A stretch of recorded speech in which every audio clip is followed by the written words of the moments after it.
Hi guys, hello. I hope the audio is coming fine. Thank you for joining the live stream. So today we are going to continue our discussion of the book Shakti and Shakta by Sir John Woodroffe, also known as Arthur Avalon when he was still the Calcutta High Court judge in British India. So some of you have probably been wondering, those who haven't followed the live stream but have just seen the name of the video, etc., that why are we discussing Shakti, Shakta, Tantra from a British guy? Are we falling in the Marxist trap again? No, we are absolutely not. This person was a Tantra Sadhaka himself. He was a Calcutta High Court judge. He became a Tantra Sadhaka, got initiated by a Tantric Guru himself, a Bengali Tantric Guru in Calcutta. And then went on to learn Sanskrit fluently. Then his Guru, in fact, told him that do not sleep on the mattress and pillow, etc. Sleep authentically on the floor, just like the ancient Hindu spiritual gurus, religious leaders, scholars, everyone slept.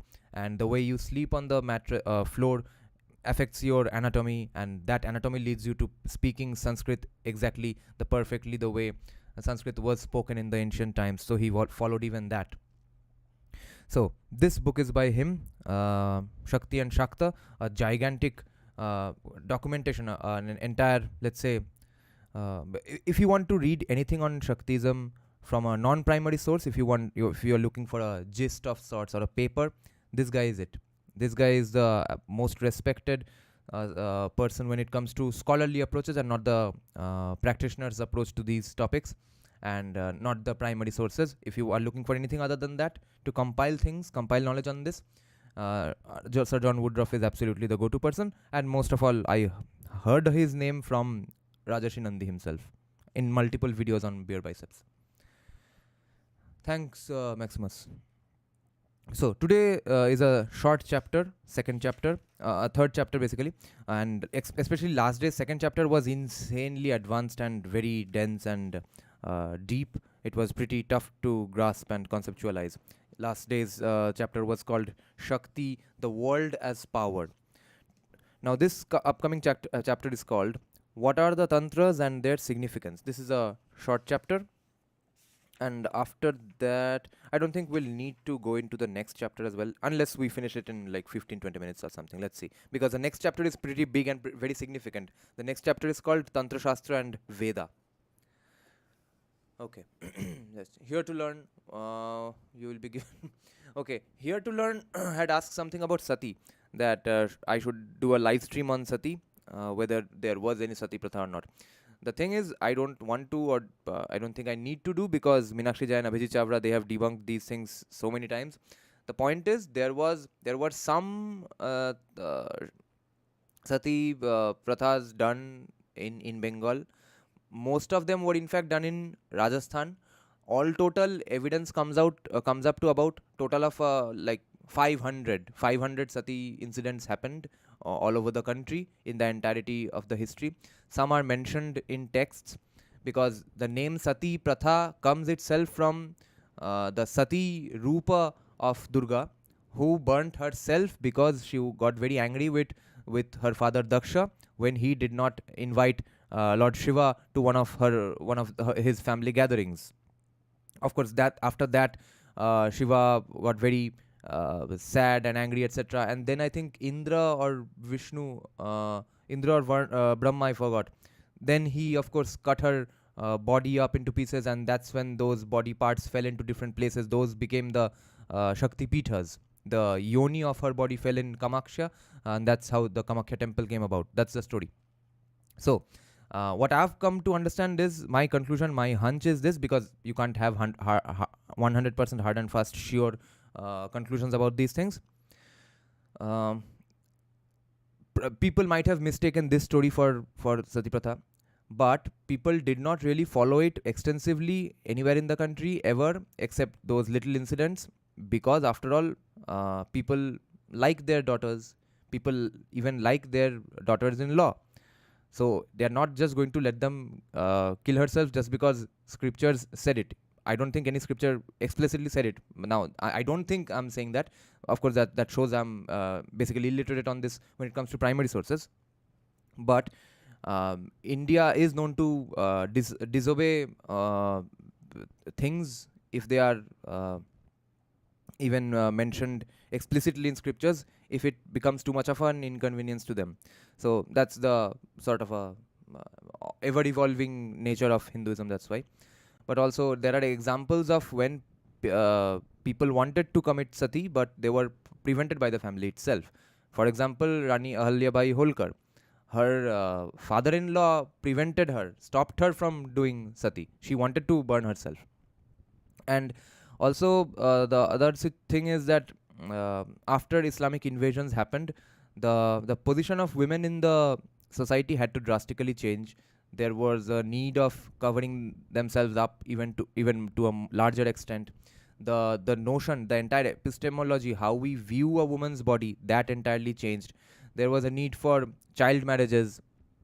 We had to ban seafaring outside India, Kalapani, etc., not crossing the Kalapani, even though we were a majorly seafaring industry, seafaring country.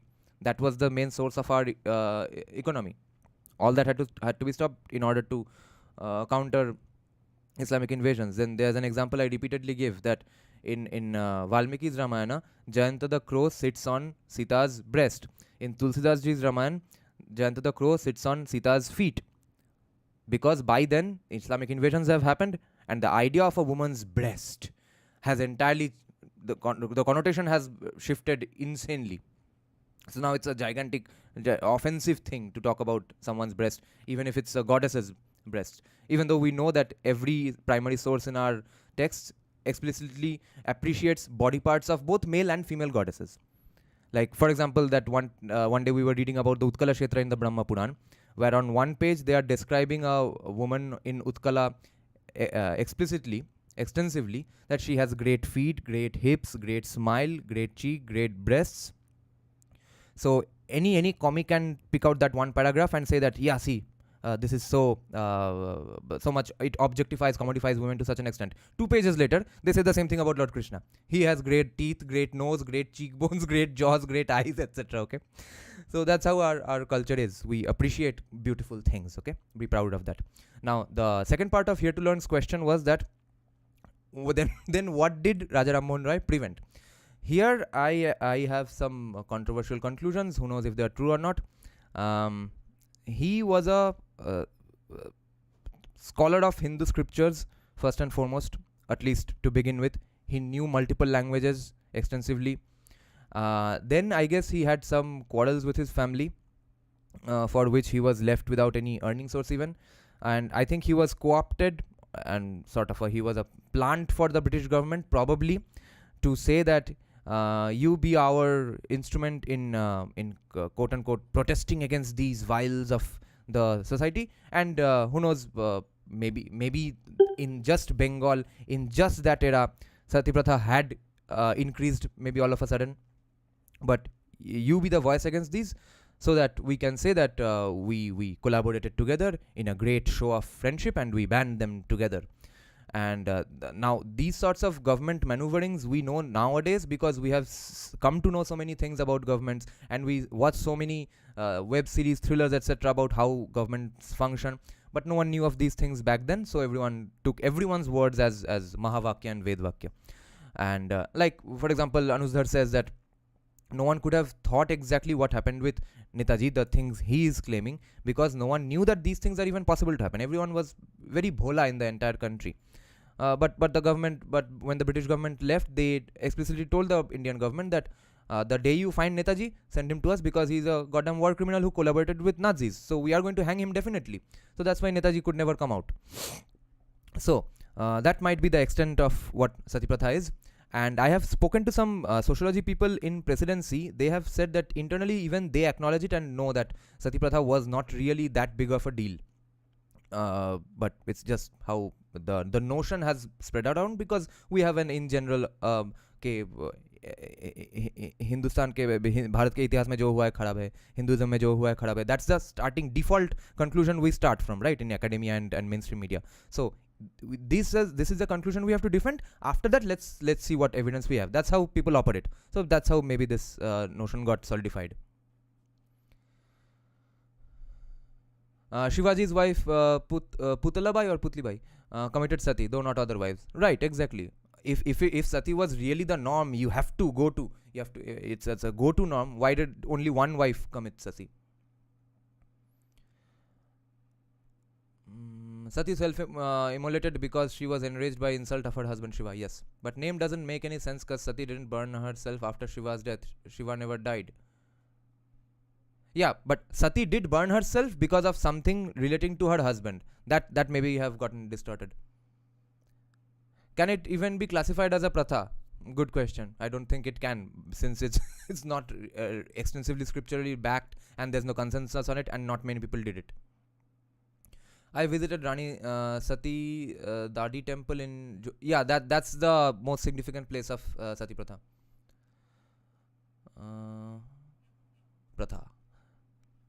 Okay, let's start. What are the tantras and their significance? A very common expression in English is the tantra, but its use is often due to a misconception and leads to others. Because what does tantra mean? The word denotes injunction, vidhi, and regulation, niyama, shastra generally, or treatise. Okay, so the word denotes vidhi, niyama, and shastra generally, or treatise. Thus, Shankara calls Samkhya a tantra. Interesting. This I didn't know. There's always something new to learn about Hinduism. A religion of libraries. A secular writing may be called tantra. Wow. Yeah, because tantra is a way to do things, since Ganatantra, Swatantra, Rajtantra, Prajatantra. For the following note, I am indebted to Professor Surendranath Dasgupta. Surendranath Dasgupta is a person whose book we are going to discuss, I think, day after tomorrow. That's the history of Indian philosophy, those three red books. He says, the word tantra has been derived in Kashikaya Riti from the root tan, which means to spread, by the Aunadhika rule Sarva Dhatubdya Tran with the addition of the suffix Tran. Okay. Sarva Dhatubdya Tran. Therefore, Tan Tran. And Kashikaya Riti, does it mean it was written in Kashi? Like Bhairava is called Kashikadhi Puradhinatha Kala Bhairavam. Vachashpati, Anandagiri, Govindananda, however, derive the word from the root. Okay, they have already disagreements. There is no consensus in our religion anywhere. How can we have consensus about, let's burn our wives after the husband dies? So, Vachashpati, Anandagiri, and Govinda, however, derive the word from the root Tatri of Tantri, in the sense of Vyutpadana, origination, or knowledge. Okay. In Ganapata, however, Tantri has the same meaning as Tan, to spread, and it is probable that the former root is a modification of the latter. The meaning Vyutpadana is also probably derived by narrowing the general sense of Vistara, which is the meaning of the root Tan. According to the derivation of Tantra from Tan, to spread, Tantra is that scripture by which Jnana is spread. Tanyate vistaryate jnanam anena iti tantranam. Wow, that's the simplest and most clearest definition of tantra we can have, I think. And I don't think I need to translate this if it's any Indian watching it. Wow. Tanyate vistaryate jnanam anena iti tantranam. Okay. Gyan ka vistar hona. The suffix tra is from the root to save. Yeah, to save is tra, of course, because tran, trata, these words are related with saving. That knowledge is spread which saves. What is that but religious knowledge? Yeah. ये religious knowledge save नहीं करेगा तो क्या करेगा? That's what at least Sir John Woodroffe is saying here. Therefore, as here and generally used, Tantra means a particular kind of religious scripture. The Kamika Agama of the Shaiva Siddhanta in the book Tantrantara Patala says, Tanoti Vipulan Arthan Tattva Mantra Samanvitan Tranancha Kurute Yasmat Tantram Itiya Bhidhyate. It is called Tantra because it promulgates great knowledge concerning Tantra and Mantra, and because it saves. So we have a definition here. Pachan Tantra is digestive system. Exactly. Snayu Tantra is nervous. Right. 2000 वर्ष में 3000 सती की घटना है. Is this even an issue to be discussed? It is an issue to be discussed because leftists will keep bringing it up, so we will have to keep countering them forever, of course. Namaskar Hiran. Tantra loosely means process or system, right? It is a common misconception that Tantra is the name only of the scripture of the Shaktas or worshippers of Shakti. This is not so. There are Tantras of other sects of the Agama, Tantras of Shaivas, Vaishnavas, and so forth. Like Rajarshi Nandi was saying, there's a tantric way of worshipping Lord Rama as well. We cannot speak of the quote-unquote treatise nor the quote-unquote the Tantra any more than we can or do speak of the Purana or the Samhita. We can speak of the Tantras as we do of the Puranas. These Tantras are Shastras of what is called the Agama. In a review of one of my works, it was suggested that the Agama is a class of scriptures dealing with the worship of Saguna Ishvara, which was revealed at the close of the age of the Upanishads and introduced partly because of the falling into destitute of the Vedika Achara. वो गड्ढे में जा रहा था इसलिए. Okay? So let's read this sentence once again.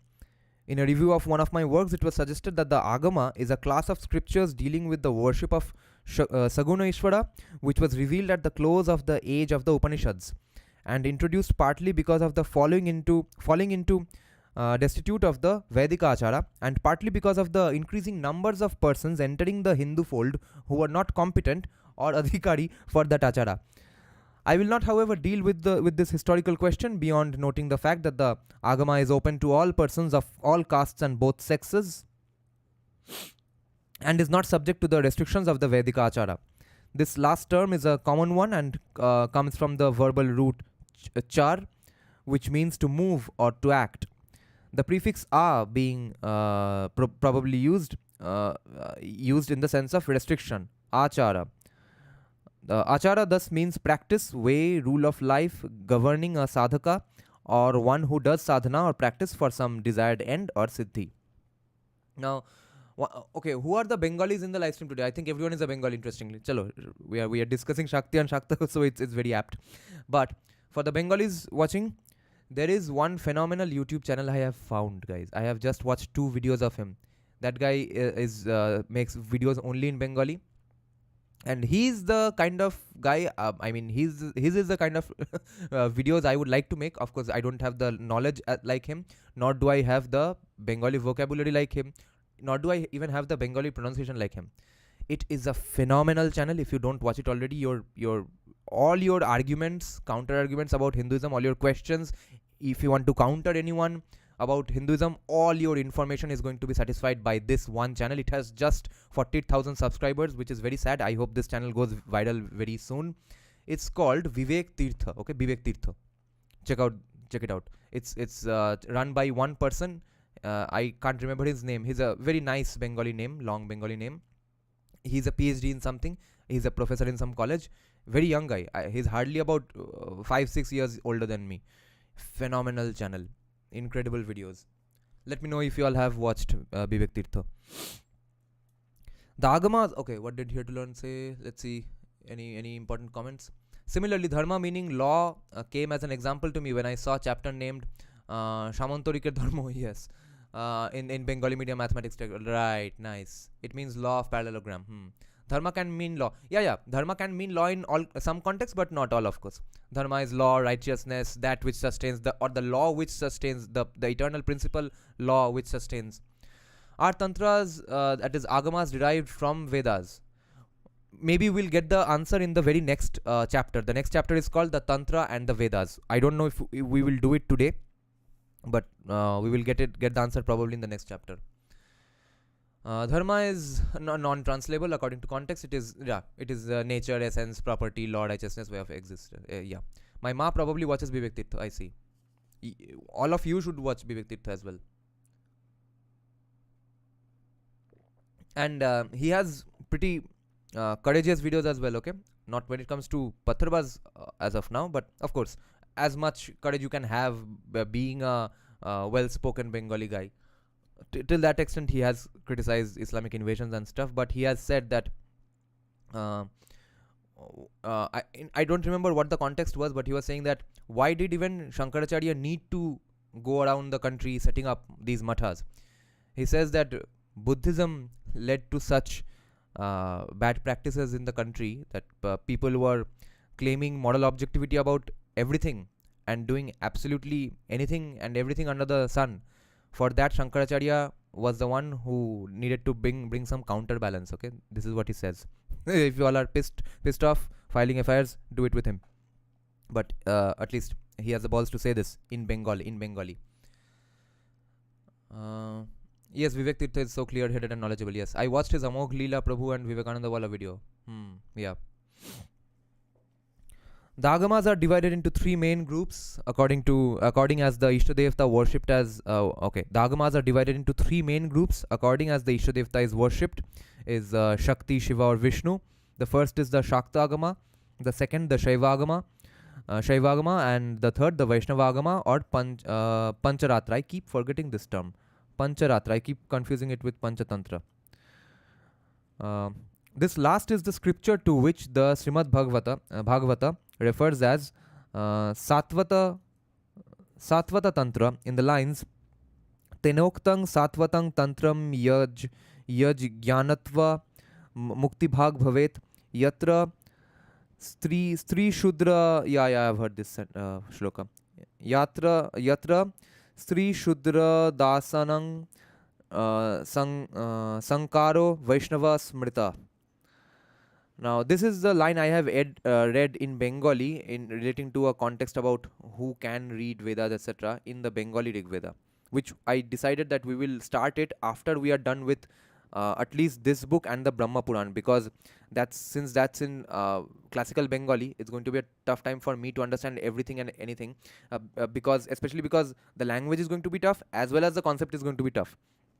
So it's best that I get some rough scholarly approach, gist sort of knowledge from these things so that I can understand it better when I'm reading the primary text, and that too in Bengali, in hard, tough, old Bengali.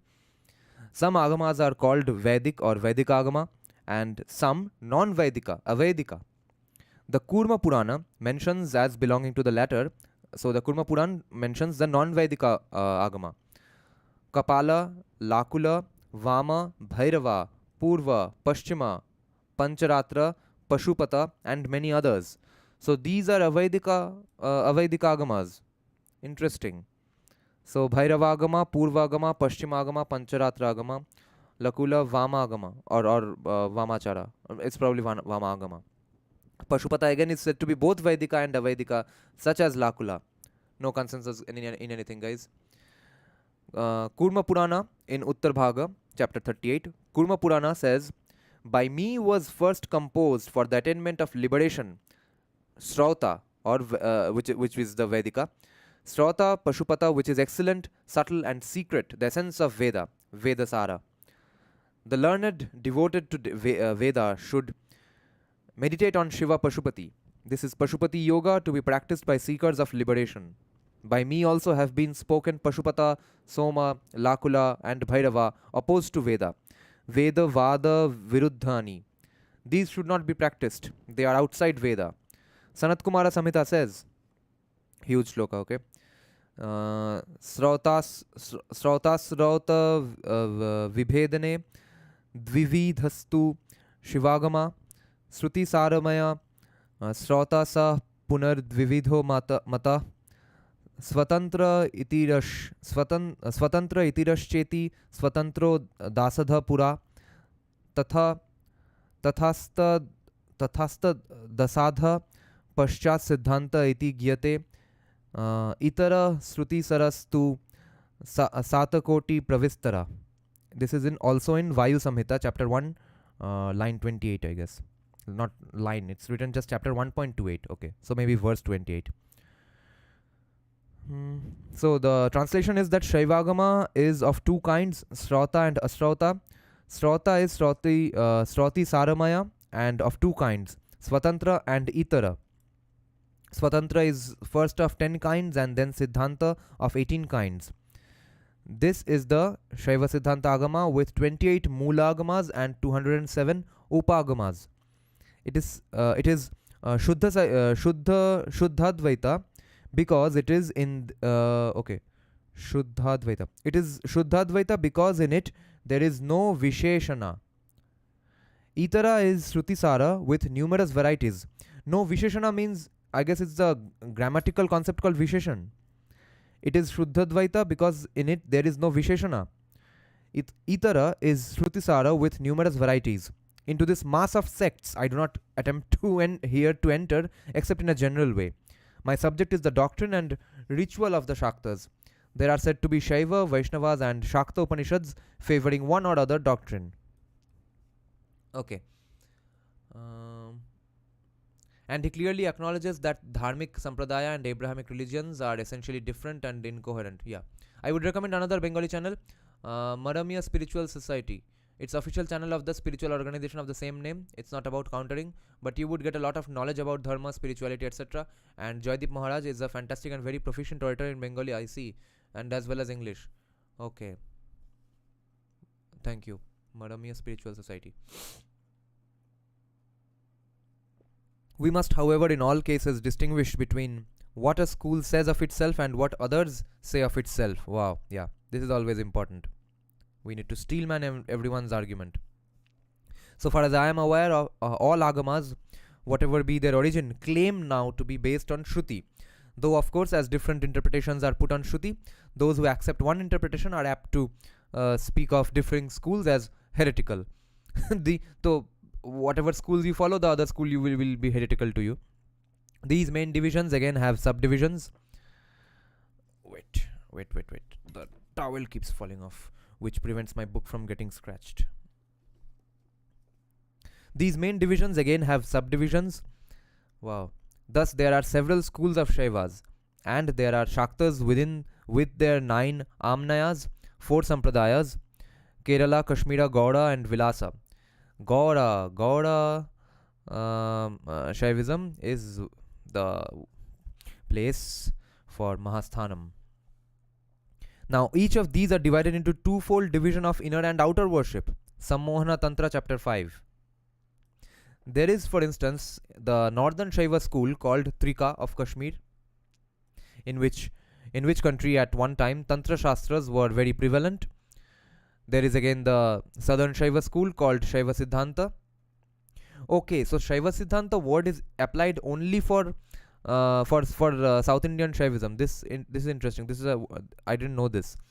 I thought anywhere Siddhanta relating to Shiva is Shaiva Siddhanta. So Kashmiri Shaivism is called Trika, and South Indian Shaivism is called Shaiva Siddhanta. The Shaktas who are to be found throughout India are largely prevalent in Bengal and Assam. The Shaktas are rather allied with the northern Advaita Shaiva and with the others, though in them also there is worship of Shakti. Shiva and Shakti are one, and he who worships the one necessarily worships the other. But whereas the Shaiva predominantly worships Shiva, the Shakta predominantly worships the Shakti side of the Ardhanarishvara Murti, which is both Shiva and Shakti. Mahavishnu and Sadashiva are also one. Wow. Mahavishnu and Sadashiva are also one. I guess, would it be right of me to say then that is why Shiva is also known as Hari, which is why his one of the mantras in the Shivoshtatara Shatanamavali goes that Om Haraye Namaha, not just Om Haraya Namaha, which is his name for taking away all your problems and sadnesses, Hara Hara Mahadev, but also Hari, and therefore Om Haraya Namaha because he is the same as Vishnu. And that is why there is a debate that is it Haridwar or Haradwar or both equally relevant, since he is Hari as well. Mahavishnu and Sadashiva are also one. As the Sammohana Tantra chapter 8 says, without Prakriti the samsara cannot be. Without Purusha, true knowledge cannot be attained. I love this. Therefore, should both be worshipped. With Mahakali, Mahakala, some it says speak of Shiva, some of Shakti, some of Narayana, Vishnu, but the Supreme Narayana, Adi Narayana, is Supreme Shiva, Parashambhu, the Nirguna Brahman, pure as crystal. The two aspects of the Supreme reflect on reflect the one in the other. The reflection, that is Pratibimba, is Maya, whence the world lords or Lokapalas and the worlds are born. Okay, the Pratibimba is Maya when the Lokapalas and the worlds are born, the Lokas are born. The Adya Lalita, Mahashakti, at one time assumed the male form of Krishna and at another that of Rama. For all aspects are in because all aspects are in Mahakali, one with Bhairava Mahakala, who is Mahavishnu. Wow.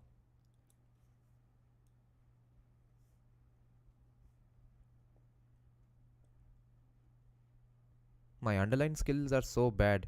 If my kids ever read this book, they are going to be very pissed off with me. It is only a fool, it says, who sees any difference between Rama and Shiva. Damn. How much am I going to underline in this? This is, of course, to look at the matter from the high Vedantic standpoint of Shakta doctrine, I see. Nevertheless, separate worship and rituals exist among sects. A common philosophical basis of the Shaivas and those of Shaktas who are Agamavadins is the doctrine of the 36 Tattvas. These are referred to in the Tantra, chapter 7, so well known in Bengal, which is called Kularnava. Kularnava, chapter 7. What does Ornob mean, guys? Bengali guys here. If Ornob means whatever Ornob means, therefore does Kularnava mean Ornov of one particular kul, meaning family or lineage? There are also okay, let me check some comments now. It's a fascinating discussion going on here. Let me see. Joy Shashanko. Maramia. It's a word used in the Baul. Yeah, it's actually pronounced as Moromia. Baul traditions whose exact meaning I'm forgetting right now. Morom means sympathy, right? Moromi. In Vishnu Shastranam, Vishnu is called Shiva. Oh. Hari or Har ek hi hai. Yeah, that seems like it. I made a Harihara sketch. Half Shiva. Wow, beautiful. Arnab means sea. Okay. So what would Kularnava mean? The non-highlighted portion will be easier. Wait, my chat is in top chat mode. Let me turn it to live chat. I forgot to do it today.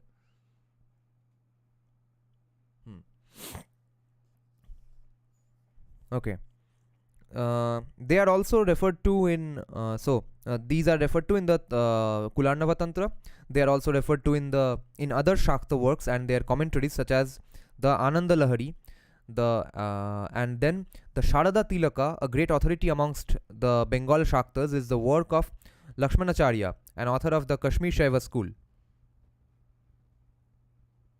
Okay, so Lakshmanacharya, his works are popular among Bengal Shaktas, but he was an author of the Kashmir Shaivism school. Beautiful. And remember, guys, even then, Kashmir has never been an integral part of India, and that is a historical fact. The latter school, as also the Shaktas, are Advaitins, the Shaiva Siddhanta, and who is then the Dvaitin? I don't get this. Everything I'm reading in every text, everything seems to point towards Advaitavad. Who is Dvaitavadi then? And are they so unpopular?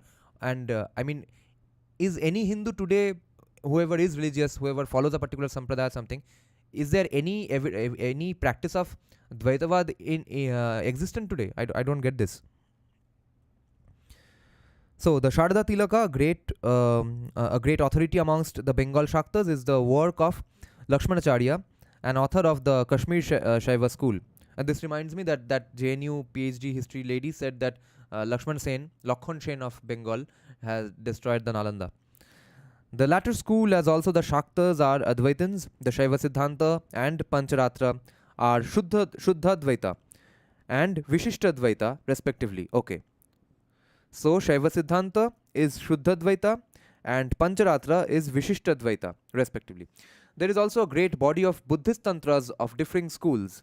I have published one, the Sri Chakra Sambhara Tantra, as volume 2, volume 7 of tantric texts. I see. If I'm ever going to read about Buddhism, it's going to be from this guy. Oh, although I have one or two books about Buddhism from communist sources as well. I'll read them as well. Now all these schools have tantras of their own. The original connection of the Shaiva schools is said to be shown amongst other things, is to be shown by the fact that among other connections as well, is said to be shown by the fact that some tantras are common. such as Mrigendra and Matanga Tantras. It has been asserted that the Shakta school is not historically connected with the Shaivas. Okay. It has been asserted that the Shakta school is not historically connected with the Shaivas. No grounds were given for this statement. Okay, so he is opposing this.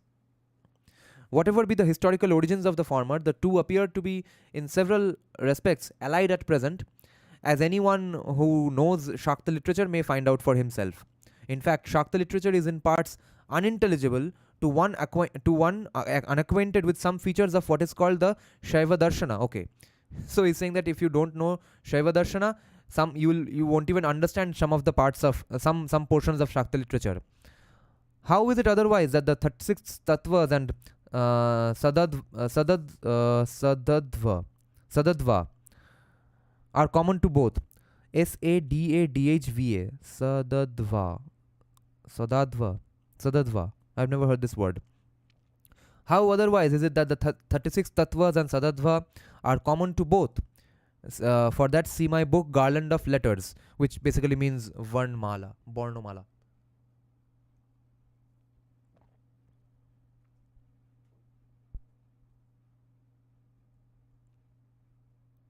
Kularnava could mean sea of Kula. Sea of Kula, then sea of families, lineages. Kularnab may mean sea of families, and Lahari means wave. It makes some sense. I see. Interesting. See, this is the point of me reading these books, guys. Some of you all know some things more than me, and I know some things more than some people.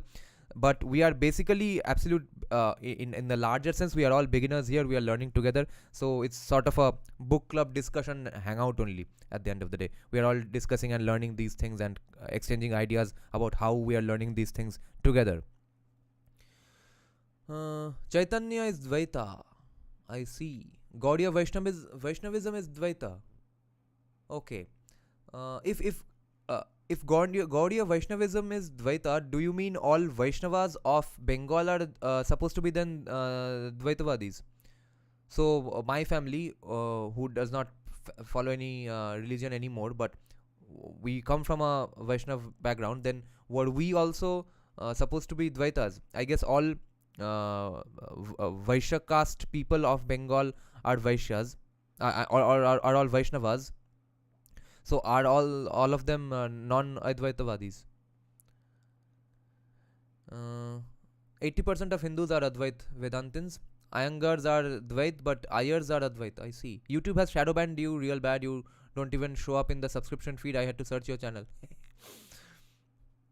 AIM is Iyengar in disguise of Ayer.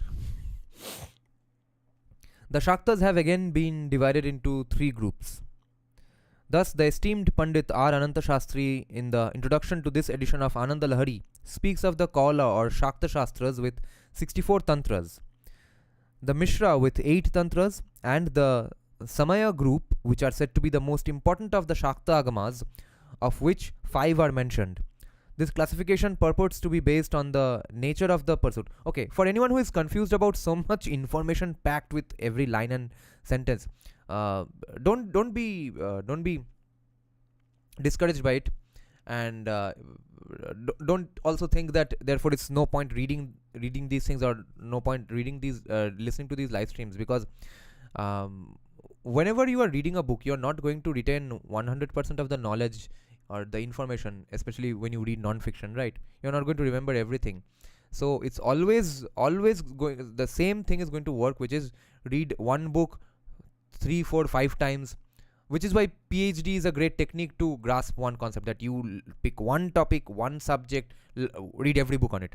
That's how we are going to approach everything about Indian history, and more so personally me about Hindu scripture and philosophy even, that we will have to read either one book multiple times, which we are not going to do, but also multiple books on the same topic, so that these topics and these concepts, these names, all of these get regurgitated in our heads multiple times over and over again.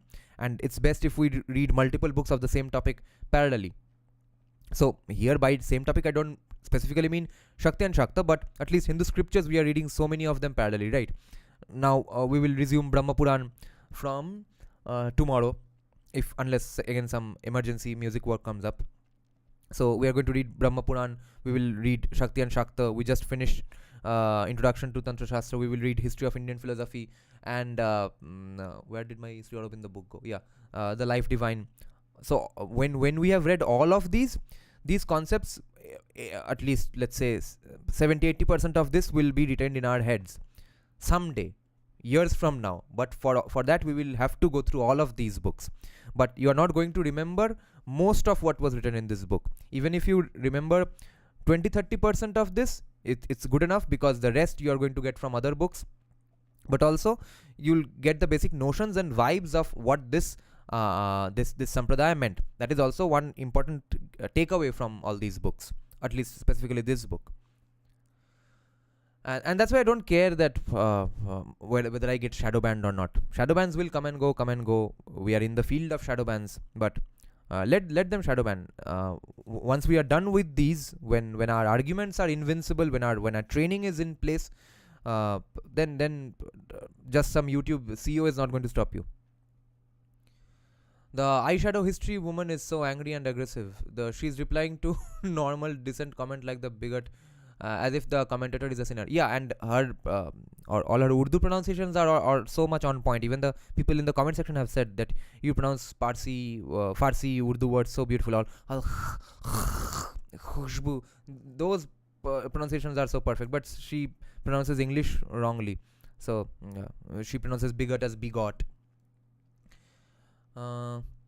I lean towards Advait because it's all encompassing. Has anyone watched Jaipur Dialogue Summit? I watched mainly the last one, the very last event, that is with Abhijit Mitra, Ankit Shah, Sushant Sarin. That was really good. The others were all similar topics, etc. That's fine. Adi Shankara turned most Hindus into Advait Vedantins. I see. I guess because he had to unite things in a way.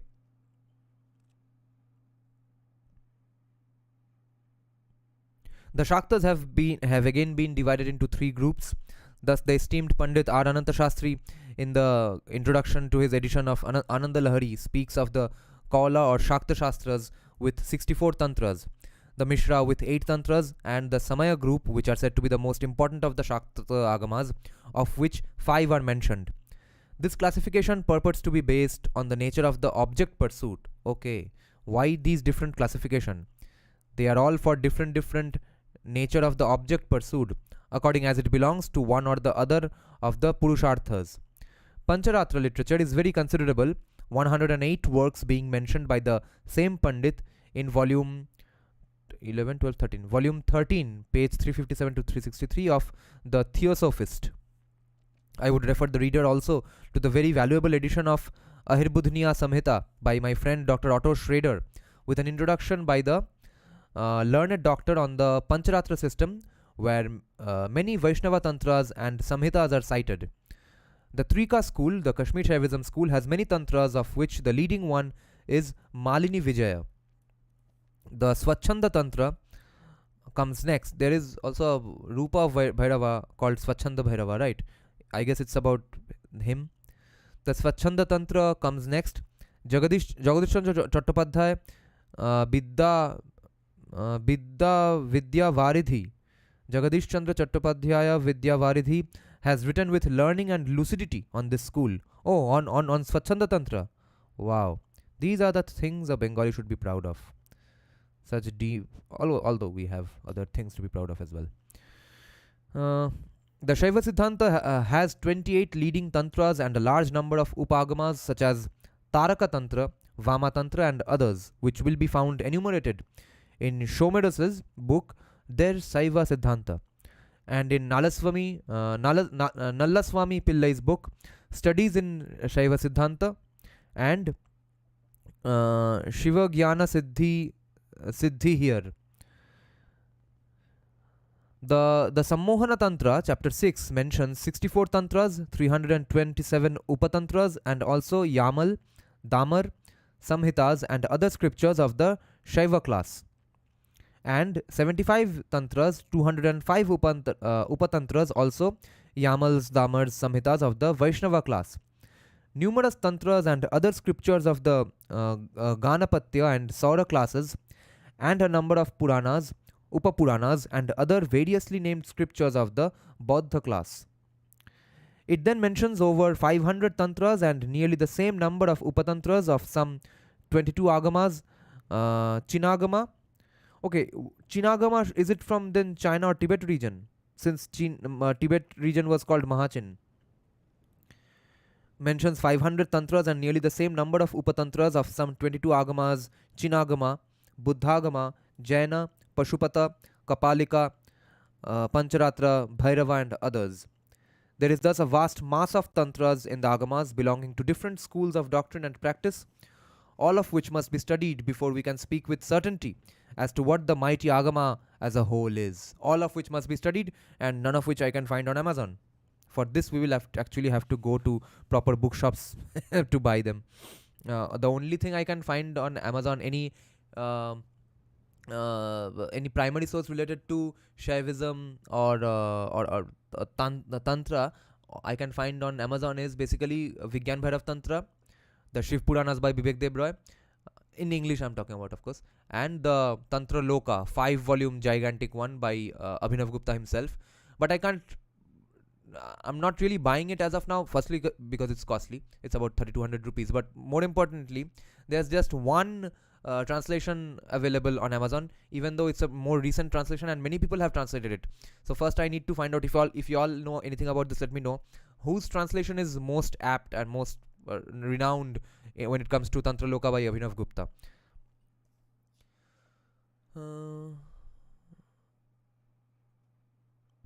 कर्मण्ये वादिकरस्ते महाफलेषु कदाचना माकरफल हेतुर्भूमते सगोस्त्व कर्मणि. Therefore, focus on your karma and don't worry about shadow bands. Yes.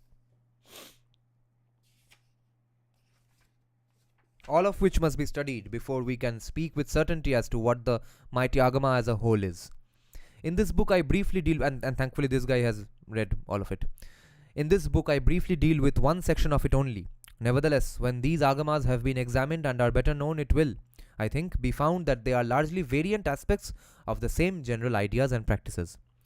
As instances of general ideas, I may cite the following, which is the conception of deity as a supreme personality or parahanta, and of the double aspect of God in one of which he really is or becomes the universe, a true emanation from him in his creative aspect, the successive emanations or abhasa and vyuha as of quote unquote fire, from subtle to gross, so from sukshma to sthula, doctrine of Shakti, pure and impure creation. These are the topics he discusses in this book. Doctrine of Shakti, pure and impure creation, the denial of unconscious Maya, such as Shankara teaches, doctrine of Maya Kosha, and the Kanchukas. The 6 Shaiva Kanchukas being, as Dr. Schrader says, represented by the possibly earlier classification in the Pancharatra of the 3 Sankochas. Okay, so Kanchuka and Sankocha. The 6 Shaiva Kanchukas being possibly the earlier classification in the Pancharatra of the 3 Sankochas. The carrying of the origin of things up and beyond Purusha Prakriti, acceptance at a later stage of Purusha Prakriti. Okay. The carrying of the origin of things up and beyond Purusha Prakriti and acceptance at a later stage of Purusha Prakriti. The Sankhyan Gunas and evolution of Tattvas as applied to the doctrine of Shakti. Affirmance of the reality of the universe. Emphasis on the devotion or bhakti. Provision for all castes and both sexes. These are the topics approached in this book. See, for beginners, or at least for scholarly purposes, papers and gist books, journals are ideally theoretically always great to have. But the problem is 99% of books written as journals or gists of Hindu scriptures are written by either people who are Marxists or by people who want to just say Hinduism is about non-violence. That's why I had given up on anything other than primary sources. But if there are people like these, it's better for us. Instances of both common... okay, let me check some comments before this. Shankaracharya did so many great things, wrote so many great stuff, but people remember Brahma, Satya, Jagat Mithya and that too misinterpreted and say he was stupid. Why was he stupid? A scientist came to our college and said we never had scientific approach because it takes observation of the universe. But if universe is illusion according to our religion, why would anyone bother to observe and measure anything? Everything is an illusion. That's not what he says. What you are seeing in front of you, and also tell your scientist to listen to Lex Friedman's podcast with Balaji Srinivasan. Okay, they discuss one concept and one particular scientist called I think David Hoffman, who has been on Lex Friedman's podcast as well. That everything we are seeing is a goddamn illusion. All our brains, because of evolution, are connected to one common illusion. So this table right here is not really here. Something else is here. But this table, these molecules, everything we are all collectively seeing and feeling, that it's because of a misconception in our heads. So there are theoretical in terms of theoretical physics, there are endless possibilities, most of which are found in some way or the other in Hinduism as well. So if any scientist or any physicist or physicist casually discards Hinduism completely, know that they are absolutely dumb fucks or commies, or don't know theoretical physics too much as of yet, or have absolutely no clue of Hinduism other than Hinduism teaches non-violence. That's the conclusion.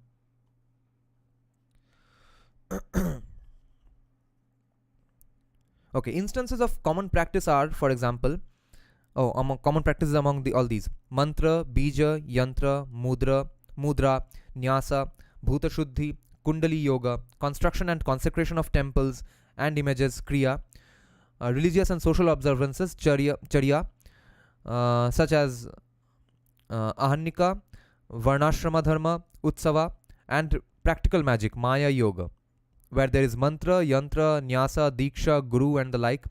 There is tantra shastra. Okay, listen to this sentence. Where there is mantra, yantra, nyasa, diksha, guru, and the like, there is tantra shastra. Okay.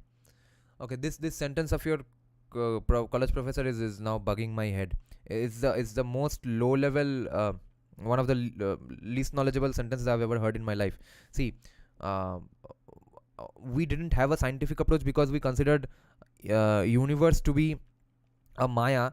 Not only is it based on false knowledge, bullshit knowledge, etc., but it's a bullshit premise to begin with. If we didn't want to observe the universe, how would we come to the conclusion that the universe is a maya?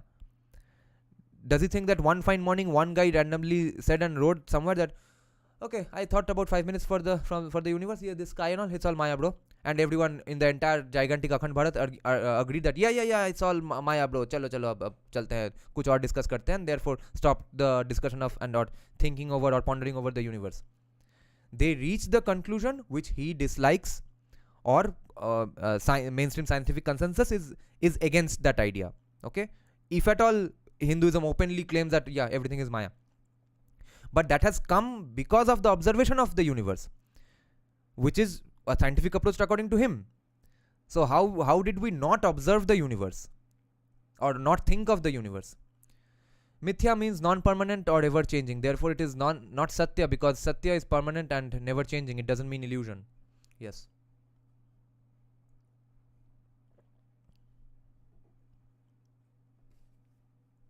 And corporate gyan from Gita. Yeah, management mantras from Ramayan. I feel it's injustice to the greatness of the scriptures. Yeah, see, it's injustice because they are written by dumbasses. This is not written by a dumbass. That's the only reason I'm reading a non-primary source on Hinduism for the first time. And again, Sri Aurobindo as well. You can trust these people after other people have sanctioned them. In fact, one of the names of the latter, that is, one of the names for Tantra Shastra is Mantra Shastra. With these similarities, there are certain variations of doctrines and practice between the schools. Necessarily also, even on points of common similarity, there is some variance in terminology and exposition which is unessential. Thus, when looking at their broad features, it is of no account whether with the Pancharatra we speak of Lakshmi, Shakti, Vyuha, Sankocha, or whether in terms of other schools we speak of Tripura Sundari and Mahakali, Tattvas and Kanchukas. Again, there are some differences in ritual which are not of great moment except in one and that a notable instance. I refer to the well-known division of worshippers into Dakshinachara and Vamachara. He's saying the broadest, most significant difference is only in these two broad categories, Vamachara and Dakshinachara, not among the differences, small differences among the worshipping styles inside these two broad categories. The secret sadhana of some of the Vamachara paths of the latter, that is the Vamachara, which I may here say is not usually understood, has acquired such notoriety that to most the term Tantra connotes this particular worship and its abuses and nothing else. Listen to this sentence. This is something we will not get from primary sources. Some statements as well. Statements are only in the introduction sections of all books. So the secret sadhana of some of the Vamachara path, some people in the Vamachara path, which according to me is not usually understood, has acquired such notoriety that to most the term Tantra, quote unquote the Tantra, connotes this particular worship and its abuses and nothing else. So every bad thing you hear about Tantra comes from the malpractices, abuses inside just one form of worship called Vamachara. But then there are the abusive practices in Vamachara, then also there is Dakshinachara. I may here also observe that it is a mistake to suppose that aberrations in doctrine and practices are peculiar to India. A missionary wrote to me some years ago that this country was a quote-unquote demon-haunted land. There are demons here, but they are not the only inhabitants. And tendencies to be found here have existed elsewhere. The West, okay, this is Arthur Avalon's, Sir John Woodroffe's counter to that missionary, okay. The missionary has said that this is a demon-haunted land. Arthur Avalon is saying, हाँ demon है और बाकी लोग भी तो है, क्या करे? तो सिर्फ demon के बारे में सोचे. There are demons here, but they are not the only inhabitants, and tendencies to be found here have existed elsewhere. The West has produced many a doctrine and practice of an antinomian character. Some of the most extreme are to be found there.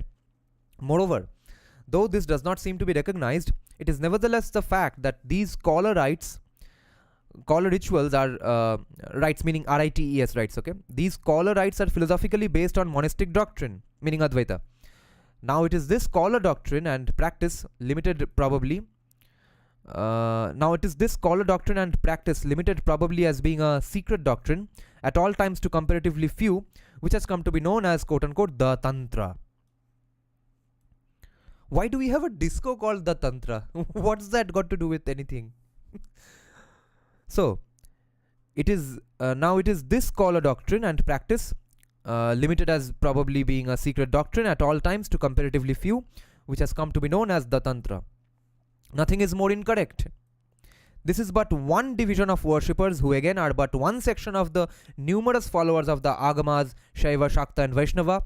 Though there are certain common features which may be called tantric, yet one cannot speak of the quote-unquote the Tantra as though it were one entirely homogeneous doctrine and practice. This is what I'm saying always about Shakti. Not Shakti, I mean Sati Pratha, okay? Sati Pratha, casteism, rigidity of casteism. We have never had a consensus on anything all across the country.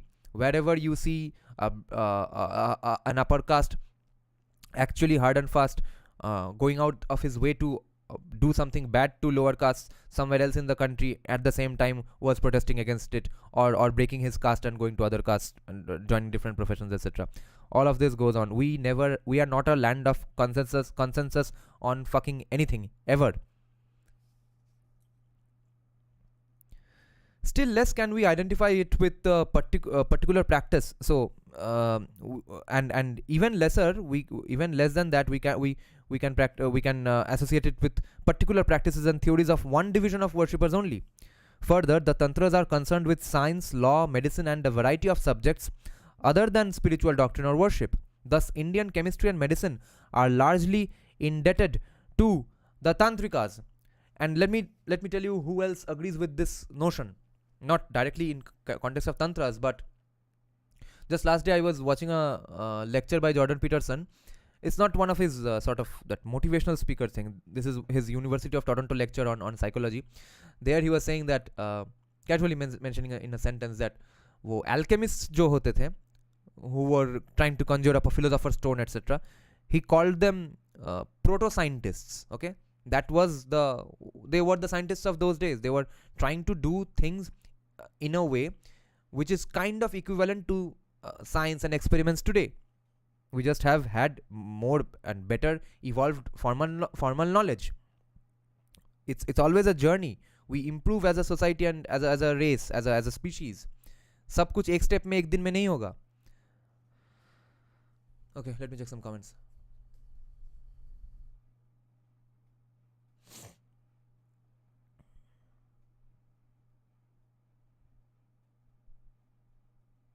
Shankaracharya didn't say that. It's gross misinterpretation, and of course he was a Marxist. He was invited to our Marxist college only. Would Vivek Debroy classify as a primary source? Very interesting, very good question, guys. I always thought of Vivek Debroy as a primary source, but in one way you could say he's not a primary source because the texts he's translating, first of all, one may argue that it's in English, therefore it's not a primary source. Tab to ho hi gaya satyanash. I'm not saying it because of that. I would say even if it's in English, it's still a primary source as long as it is unabridged. If it is even abridged primary source, you can just call it that. It's an abridged primary source. But I don't think it would be fully correct to say Vivek Debroy's books primary source for one reason, because all the texts he's translating, Mahabharata, Ramayana, Brahma Puran, they are all critical editions compiled by Bodhi. That's why. Because it's not like he found one random Sanskrit Brahma Puran anywhere and just translated that. Bodhi has gone through the work of collecting what they think is probably the oldest and most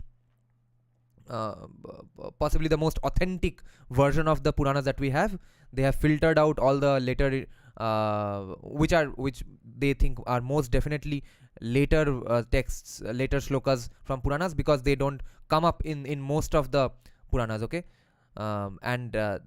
based on that they have compiled one primary manuscript of every Puranas, Ramayana, Mahabharata, and that has been translated by Vivek Debroy. And the way they have done it is with that highest common factor sort of a formulation, that which shlokas are there in almost all, if not all, texts, those are possibly the oldest ones, and probably from the oldest version, and therefore they will keep it. At least that's the formula they have followed in Ramayana, Mahabharata. I don't know if they have followed. I don't remember if they have followed it in Brahma Purana as well. But they are all translations of the Bodhi versions of Bhandarkar Oriental Research Institute.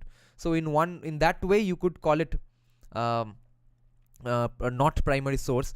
But then the counter argument from possibly Vivek Debroy would be then that then nothing in Indian history is a primary source, because everything is compiled by someone else later on. No version is a primary source unless it's the first one written 8,000 years ago. So you could argue it both ways, that Vivek Debroy is a primary source and not a primary source. First and foremost because it's not a commentary, not an abridged version. In a symbolic way, the world we see is an illusion because the reality of it keeps changing with time. Very true. They think zero suddenly fell from the sky into Aryabhatta's head and it didn't take a whole culture of science to exist. Very well said. Very well said. If they see, this is a standard commie practice. Every fucking achievement they think just randomly happens. Like Thomas Sowell says, okay, Thomas Sowell has criticized this. He says that when it comes to the leftist way of thinking, that good things happen randomly out of the blue, only bad things are somebody's fault. Okay, that is the way of thinking here. All achievements are because of privilege, racial privilege, parents ने कुछ अच्छा किया होगा, lucky था इसलिए हो गया. मगर सब खराब चीजें patriarchy की वजह से है, capitalism के वजह से है. It's done by, very specifically done by someone. But good things randomly just happen. The thought of, universe is an illusion. What? Zero. So none of that happens that that way. Like when you ask a leftist to work out, and actually multiple leftist friends of mine have said this, that I can do sit-ups, but I can't do push-ups, and so I won't do push-ups. How does that work? And how does someone be able to do push-ups, sit-ups even without doing sit-ups? They probably don't know that they are doing a wrong sit-up, because if anyone could do anything without doing it for years, then everyone would do it. Everyone would be great at it. Like one leftist friend had told me that I had told him, just he was having some breathing problems. His stamina was going way down because he's a big time smoker. So I said that do basic workouts, do 10-15 minutes of push-ups, etc. at home. He said that I don't want to get buff. You see, by doing 10-15 minutes of push-ups and sit-ups, he thinks he's going to look like Arnold Schwarzenegger. That's the amount of disrespect they have for people who have done big things in life. That's at the root of all their problems in life, and that's at the root of all their wrong, false observations about everything in life. They don't understand how much work it takes to do something, or do something good, significant. They think 15 minutes of workout and they'll be Arnold Schwarzenegger. The eyes can only sense visible light, 7 rainbow colors roughly. So imagine what we cannot see, like infrared to gamma rays and shit. Yes. Where Dakshinachara is within the tantric fold? Yeah, of course. Now, I have continuously heard Rajarshi Nandi talk about Dakshinachara, but if you are so surprised by it, it might be because there is a Dakshinachara path of Tantra as well. And if you know of Dakshinachara that's devoid of Tantra, since it's a surprise to you, there may be Dakshinachara in other things as well. Some missionary went to the Sentinel Island to... Oh yeah, he was killed. And all commies and post-colonialists really celebrated that, but even though they hate border walls, etc. They hate Trump for making a border, but they love the fact that Sentinelese protected their border and killed a potential colonizer. Tantra has become a sexualized term in pop culture, especially in the Bollywood and West. Yeah. At least he got salvation. How do you guys tag each other in the chat? It sometimes happens and sometimes doesn't. Even when I do it, it doesn't happen. Use @ symbol and type the full name, exact name. Rashogolla as say discovery. Zero discovery ho gaya. Brahminical patriarchy invented zero and all Indian numerals. Yeah, Kannada invented or at least conceptualized the idea of atoms and molecules in Kannada Sutra.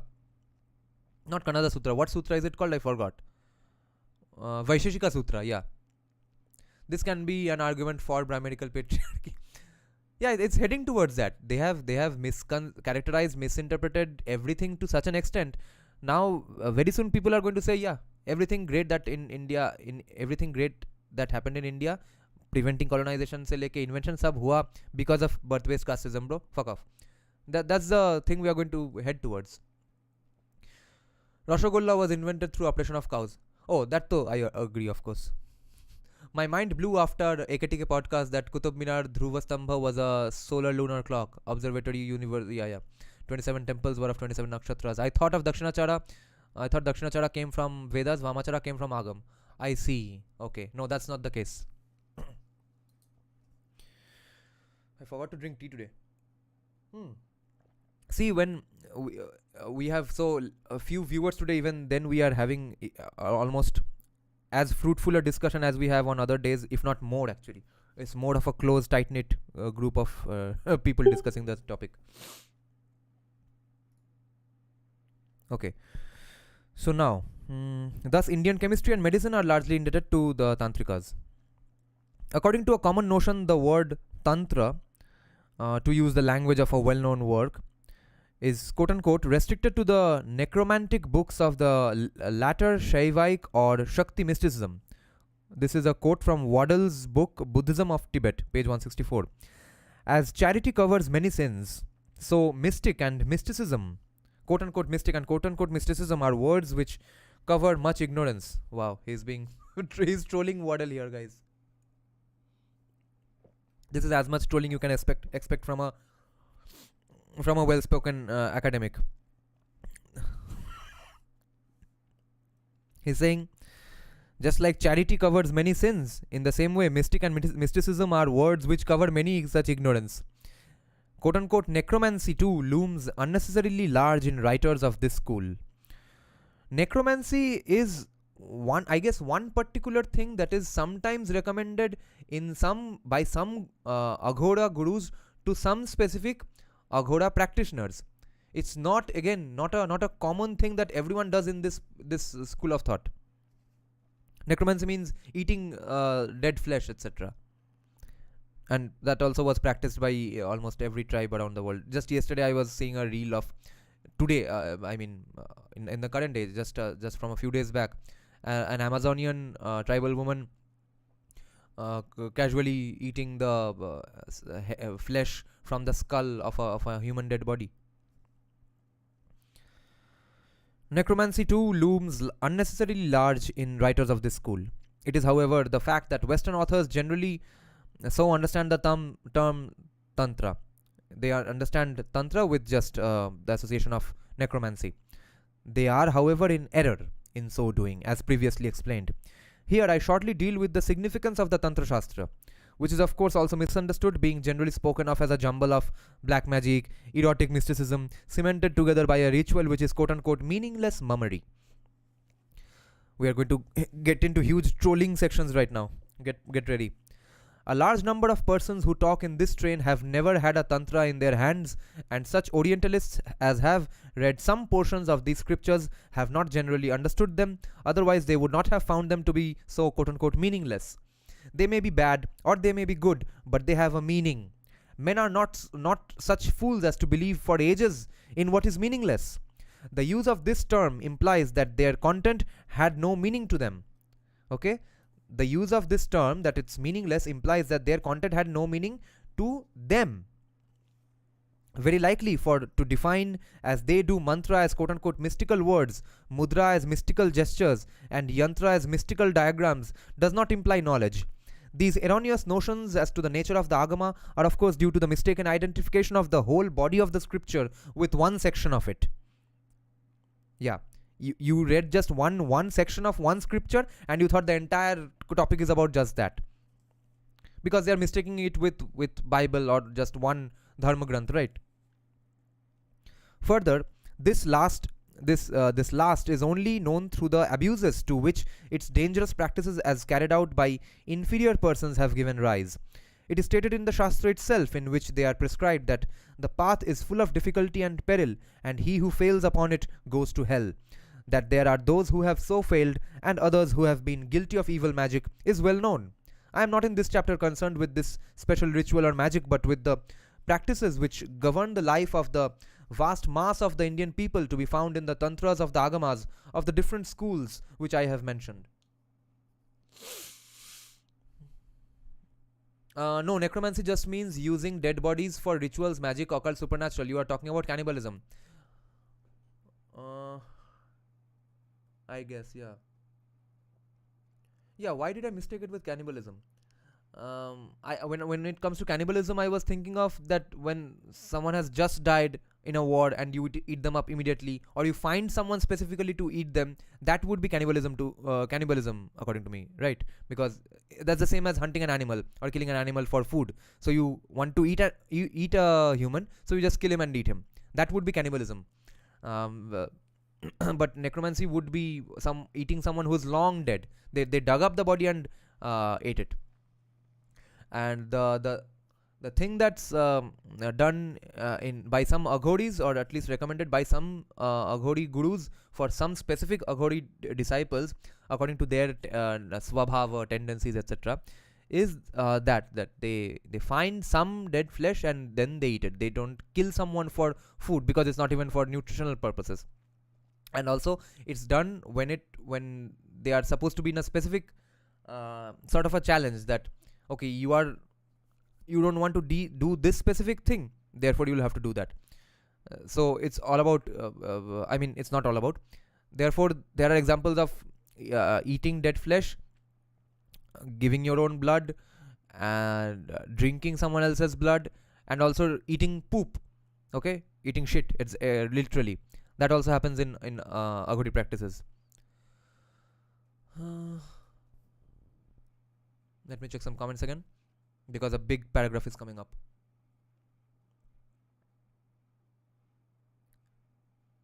Everything great happened in USA is due to slavery.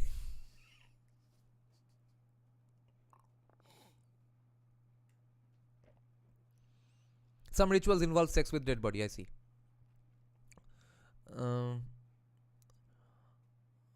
Body is not burned after death? Yeah, that would be also interesting. Then how does that happen? Possibly because they have to find some body that's lying around. Because I have a friend in whose Kali Puja I go to every year, okay? And even this year I will go, and I've planned to do a live stream of it. Although I'm not sure because his father has stage 1 cancer now. But they won't probably cancel century long Kali Puja. But their Kali Puja happens on a very specific sort of a platform for the goddess idol, okay? And I keep forgetting the name every time he says this to me. I have asked it countless times, but it's got something to do with 5, okay? Pancha, it's not Panchamakar or Panchatattva or anything like that. There are 5 things you need to build that sort of a platform, which is under that platform, buried forever. One, I remember 2 very specifically. I don't remember anything else. I remember it requires a dead skin. Okay, now I'm going to be confused about these 2 things, okay? It has to be a skin. It has to be a snake who died by accident, or it has to be a snake who was deliberately killed, or and also the skull of a human who died by accident or was murdered. Okay, any of these 2. I keep forgetting which one was supposed to be deliberate and which one was supposed to be an accident for the death of which, the human or the snake. But I remember this. So they have these things under the platform. So in that case, that human was not going to be killed just for making that temple, right? That had to be a body that they found, or they asked some sadhus in, or the aghoris in some cremation ground probably, and that's how they got it. They made the temple decades back. So, and that's how they got a skull and they kept it under the temple. So being part of that, their Kali Puja is very special. I've been there when I was fully an atheist. I was there last year when I was a little less atheist. It's very significant. It's going to be even more interesting now. Wokes are sad, frustrated losers who want to avoid responsibility for their personal failures. They can't digest the success of others because of their envy, hence they come up with this mumbo jumbo. Yes. No, necromancy just means using dead bodies for rituals. Yeah, I see. No, eyeshadow history will say they are Arabic numerals. Sanghis appropriated it and calls it Hindu numerals. What conspiracy? Like Sanghis appropriate Jashn Chirag as Diwali. Oh my god. Some leftists literally said Diwali, yoga, dhyan was Buddhist and Hindus appropriated it, and Yudhishthir was inspired by Buddhists. Now the problem is that some rituals among Buddhists and Hindus were common for both. Some were shared and some did come from Buddhism to Hinduism and some from Buddhism to Hinduism, right? Because it was one syncretic society. There was no strong, large demarcation between Buddhism and Hinduism, and at least not forever. Because when Fahian comes, he goes to Patna. He has described the Rath Yatra, okay, word for word, as a Buddhist practice. You can read it in Land of Seven Rivers in Sanjeev Sanyal's book. My birthday is on Kali Puja, so on this year's Kali Puja birthday, right? Or not, or Tithi. Panchamundi, skulls of, yeah. I think yes, Panchamundi. Dakshineshwar Mandir had a Panchamundi asan. I see. Is it Smashan Kali? No, it's not. It's a normal Kali only, but on a Panchamundi platform. Okay. A Western writer, we are going to go into full trolling territory now. A Western writer in a review of one of my books has expressed the opinion that the Tantra Shastra, I think he meant the Shakta, was at least in its origin alien and indeed hostile to the Veda. He said, quote, "We are strongly of opinion that in their essence the two principles are fundamentally opposed and that the Tantra only used Vedic forms to mask its essential opposition." End quote. Interesting. I will not discuss this question here.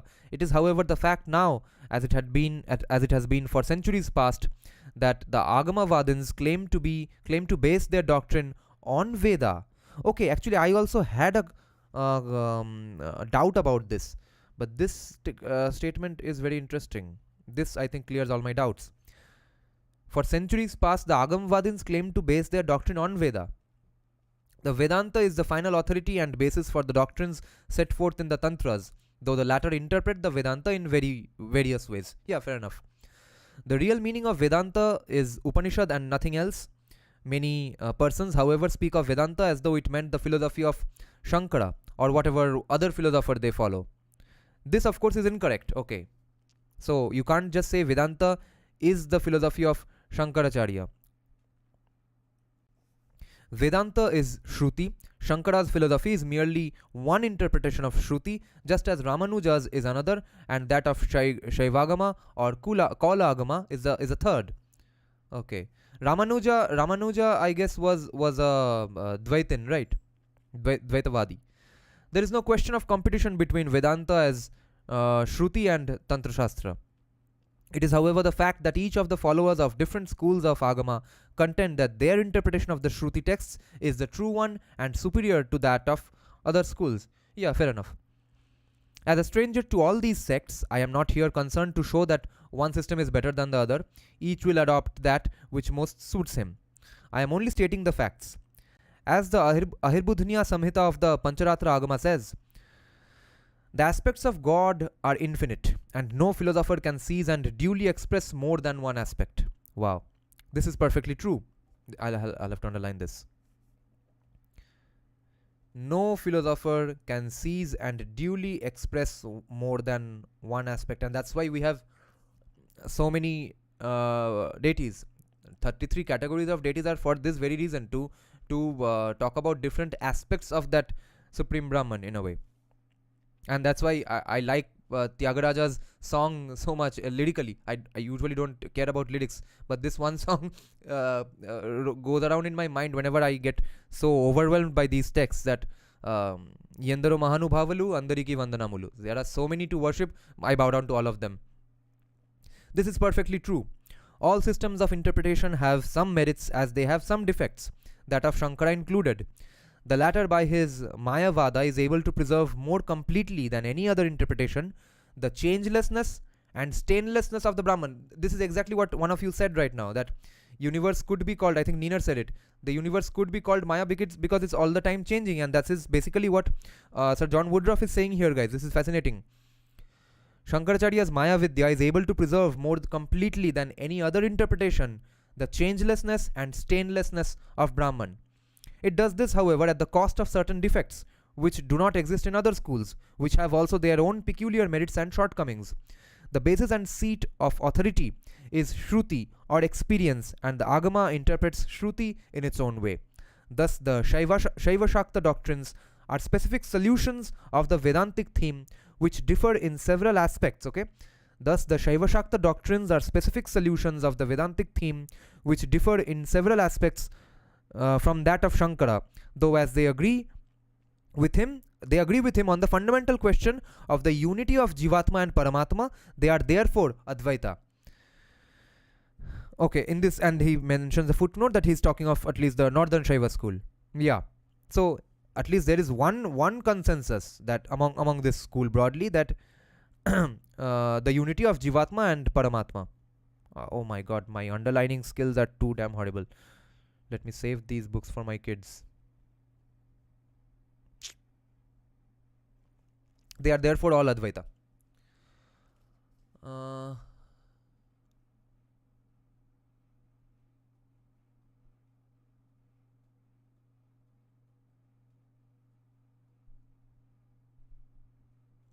Dada, read Buddhist sects. They call us heretics repeatedly. So yeah, people who follow the believe in the supremacy of the Vedas, they are heretics. I see. What's the word for heretics in their language? In Pali, I guess. And when were they written? Of course, I'm not saying that Buddhists and Hindus were friends and family forever and ever. But Fahian has come here in what, 300 400 BC, right? So that's way too long back.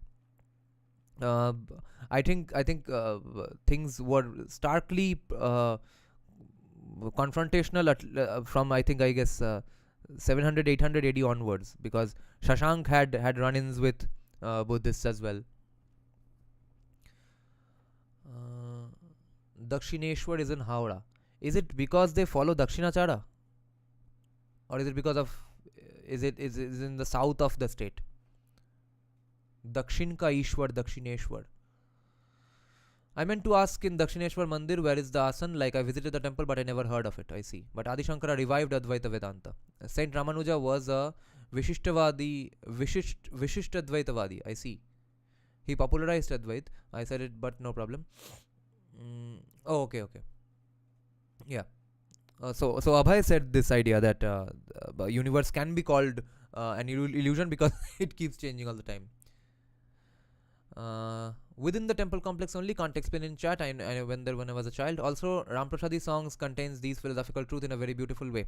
Yes, and since I grew up in a more or less westernized and anglicized and at least of all atheist scenario, therefore I never liked bhakti geets in any way growing up, and even now authentic arrangements of Ram Prasadi's songs don't appeal to me much. But there's this band, of course. Bengalis obviously know about it, but the non-Bengalis, check out this band called Maya. Okay, is it something Maya or just Maya? It's just Maya, right? Oh my god, I forgot the name of the band. It's by phenomenal musicians. They do a little bit of rock touch in Ram Prasadi songs. Okay, Ram Prasad Sen was a famous Kali Bhakta, and all our Bhakti Gitis for goddess Kali mainly are by Ram Prasad Sen only. And Shen, so he was, I guess, also from Karnataka ancestrally. But what's the name of the band? Just it's called Project Maya. Okay, immediately go to YouTube, Spotify, listen to their singles and full album. All the best songs are in that album, not the singles. It's called Project Maya. First album, I don't know what it's called, but the first song itself is called Ram Prasadi. Now they don't do just rock versions of Ram Prasadi songs. Doesn't mean they use distortion guitars and heavy metal arrangements. They use just aspects of rock guitar playing. They use a drums, but there's proper khol, etc. all Bengali Bhakti Giti standard instruments as well. Now, who are the members of the band? That's the most fascinating part. Okay, except one, everyone in the band Project Maya were from a much earlier band called Insomnia. Okay, Insomnia was a fucking incredible band when I was growing up, when I was in class 9, 10, etc. That entire band was from the famous school in Kolkata called South Point. Okay, but they had some discipline issues, as far as I've understood. They released one album, blew everyone's fucking minds, and then they never released an album ever again. And some controversy or the other, they kept breaking up. They used to reform, and then they again broke up. But everyone in that band went on to become successful musicians in their own fields, except the vocalist of the band Insomnia. But do check out that album Insomnia as well for non-Bengali listeners, if you just like great hard rock music as well, especially Rage Against the Machine kind of stuff. Now, one of the guitarists of Insomnia is not there in that Project Maya lineup. He's one of the guitarists in Lokhi Chara now. His name is Bodhisattva Ghosh. He's a famous jazz guitarist now, and his another lineup he has, it's called Bodhisattva Ghosh Trio. The other guitarist in Insomnia is now the guitarist and vocalist of Project Maya, and he's also a teacher in South Point School now. He was a student of South Point, and now he's a teacher also in South Point. That's very fascinating. And what's his name? His name is, I think, Rajarshi Bormon. Yeah. And he's a Kali Bhakt himself in his personal life as well. It's not like he was a rock musician and just decided, chalo ek rock version karte hain Ma Kali ka. And he always comments on the posts of all the famous Facebook Purohit people who are his age only, like Hali Goswami, etc. Hali Goswami, Rajarshi Nandi. He's in friend list of all these people.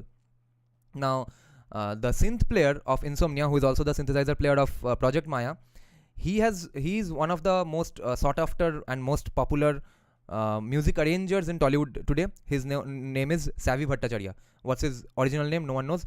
We all call him Savida only. So he mainly works with the other Bengali production house called the one other than SVF.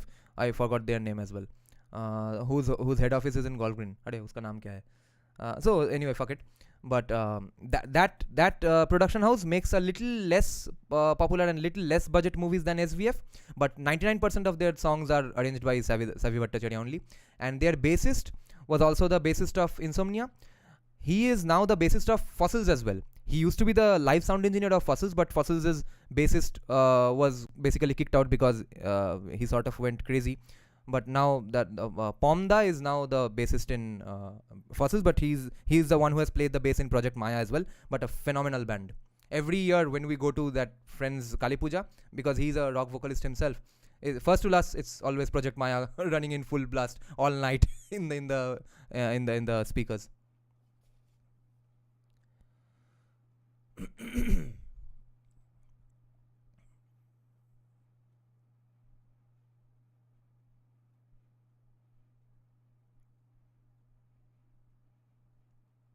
Within the temple okay. Also Ramprasadi songs, yeah. Keep a scale with you. Why should I scale for underlining? Are yeah, this is why man, yeah, these are the things known by people who are good in studies. This is a good idea. That you are doing a great job reading these. Your children will be so grateful. Yeah, hopefully. Tirthika is the word used for non-Buddhists by travelers like Human Sang. Yes. Tirthika. I guess they would pronounce it as Tithika then, because they don't pronounce R's ever. Tirthika. So Tirthika has to do with, I guess, people who go to Tirthas, who are obsessed with Tirthas. That's why they are called Tirthikas. Yes, Dakshina Kali, she is in Dakshineshwar and Kalighat. Vama Kali is in Tarapit. Right. So Dakshinachara and Vamachara. Her devotee is Vamakhyapa. Yes. The way the Buddhists wrote, it seems they were all anti many popular practices. Like I read, for some reason they did not like the way we thought Ganga water as holy. Yeah, they were kind of the atheist monotheists as well inside the fold of Hinduism, right? Because they were obsessed with just Lord Buddha. Another word I think was Pakhanda. Oh yeah, also similar to how we use the words Pakhandi Baba these days. Yeah. Dakshineshwar was the name of that place only when Rani Rashmoni bought that land. Okay, I see. I am fortunate to have a mother who made me fall in love with Krishna and Krishna Kirtan since childhood. Whenever I am depressed and don't, interesting. I see. Isn't Dakshineshwar Makali named Bhavatarini? I see. Sounds like an American sitcom. Yes, Ma Bhavatarini. That name was given by Bhagwan Sri Ramakrishna, but she is Parameshwari Dakshina Kalika only, as her Dakshin right foot is in front of her over the chest of Lord Parameshwar Shiva. Yes, Bhavatarini, but she is Dakshina, meaning right foot. Oh, okay, same explanation. Okay, thanks for clarity. Tara is not Bamakali. Kali is first Mahavidya and Tara is second Mahavidya. And according to Rajashri Nandi, Tara is probably, we got it from Buddhist Tantra. Vama also means Virupa or unfavorable. Okay. Bama. Bam. Vama also means Virupa or unfavorable. Dakshina means giving. Means she is giver of boons. We give with Dakshina. Right. Oh, yeah.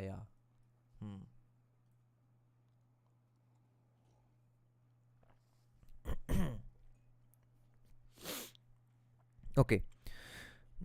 The next question is how the experience of which the Agama speaks, now the experiences, okay, may be gained. How can they be gained, which are spoken of in the Agama? This is also prescribed in the Shastra in the form of peculiar sadhanas or specific sadhanas or disciplines. Here, peculiar doesn't mean weird, okay? Peculiar means the specific thing. This is how it used to be used in those early 1900s. Peculiar sadhanas or disciplines. In the first place, there must be a healthy physical and moral life. To know a thing in its ultimate sense is to be that thing. Wow. To know a thing in its ultimate sense is to be that thing. To know Brahman is, according to Advaita, to be Brahman. One cannot realize Brahman, the pure, except by being pure oneself. Shuddha Chitta. But I guess this is why people decided let's practice untouchability, because you are preventing me from being a pure Brahman. So I'll have to keep away people who do manual dirty labor jobs as well. Yeah, that should be one distortion and misrepresentation we can find out from here. But to attain and keep this state as well as progress therein, certain specific means, practices, rituals or disciplines are necessary. The result cannot be got by mere philosophical talk about Brahman. Okay, now here he is trolling us, at least me, who wants just a scholarly approach knowledge of this. Religion is a practical activity. Just as the body requires exercise, training, and gymnastic, so does the mind. This may be of a merely intellectual or spiritual kind. The means employed are called sadhana, which comes from the root sadh, to exert. Sadhana is that which leads to siddhi. Sadhana is the development of Shakti. Man is consciousness, Atma, vehicled by Shakti in the form of mind and body. But this Shakti is at base pure consciousness. Just as so for the base form, this Shakti is at base pure consciousness, just as Atma is. For Atma and Shakti are one. Man is thus a vast magazine of both latent and expressed power. Okay, magazine in this sense, the magazine of a gun. Man is thus a vast magazine of both latent and expressed power. The object of sadhana is to develop man's Shakti, whether for temporal or spiritual purposes. But where is sadhana to be found?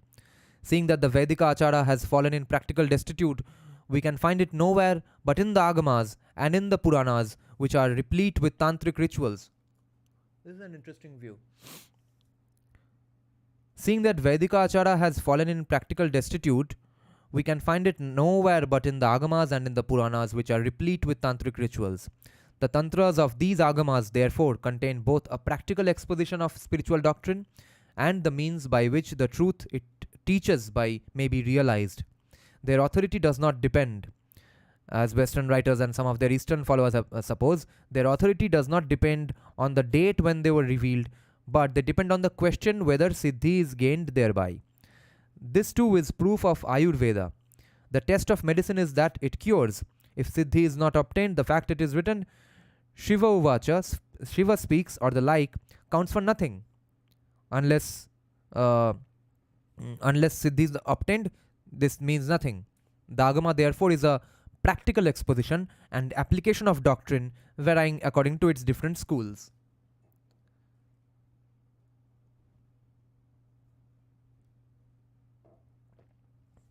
Tara is most certainly from Dakshin Buddhist, no doubt. Nina is saying Bama is Smashan Kali. It's about hands too, not only feet. Read my comment again. Yes, Bhavatarini, but she's Dakshina, meaning right foot ahead, and Varada, Abhay Mudra on right hand, and Khadga and Munda on right. She's calm. Vamakali is opposite. Khadga on right hand, ready to strike. Oh.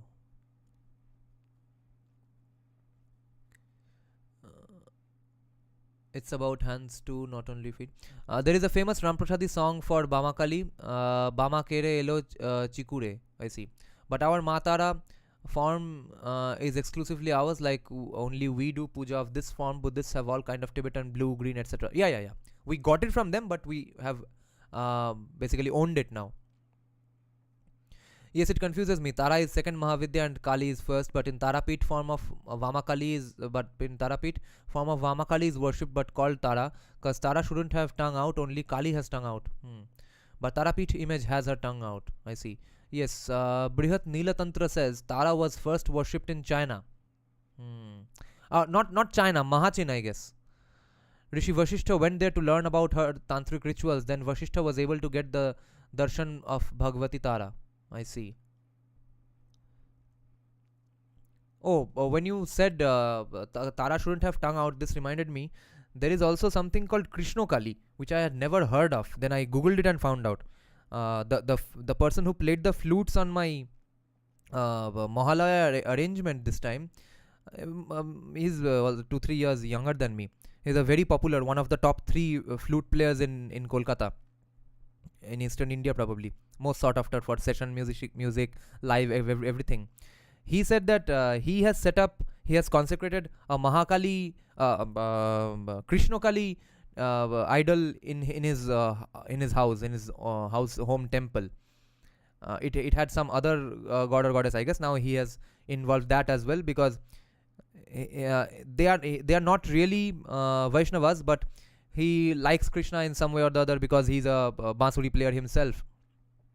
So maybe, I guess, then therefore they were Shaktas. He said that he's Kayastha by caste. So probably they were Shaktas, and so he wanted to fuse both of those ideas and his interests and tendencies together. That's why he consecrated a Krishna Kali idol in his home. Krishna Kali is fascinating. Ma Kali playing the flute, standing like Lord Krishna. The fact that we accommodated foreign gods in our pantheon and expanded their worship is amazing. Yeah, instead of calling them heretics. The latest tendency in modern Western philosophy is to rest upon intuition, as it was formerly the tendency to glorify dialectic. Intuition has, however, to be led into higher and higher possibilities by means of sadhana. This term means work or practice, which in its result is the gradual unfolding of the spirit's. Okay, the term means work or practice, which in its result is the gradual unfolding of the spirit's vast latent magazine of power, Shakti, enjoyment and vision, which everyone possesses in himself. The philosophy of the Agama is, as a friend and collaborator of mine, Professor Pramothanath Mukhopadhyay, very well put in it, a practical philosophy. Adding that what the intellectual world wants today is this sort of philosophy. A philosophy which not merely argues but experiments. Okay? The form which sadhana takes, your commie science college professor. A philosophy which not merely argues but experiments. That is what Tantra is, according to Pramothanath Mukherjee, Professor Pramothanath Mukhopadhyay. The form which sadhana takes is a secondary matter. What form of sadhana? That's a secondary matter. One goal may be reached by many paths. Jatamat tatapat. That's a famous quote by Ramakrishna Paramahansa. What is the path in any particular case? What is the path in any particular case depends on considerations of personal capacity and temperament, race and faith. Yeah, and remember in our Manusmriti live streams, this is the core essence and one of the recurring themes we have always seen in almost every Hinduism related text we have discussed so far, that you are supposed to do this, 1,000 rules and regulations, but according to your own capacity.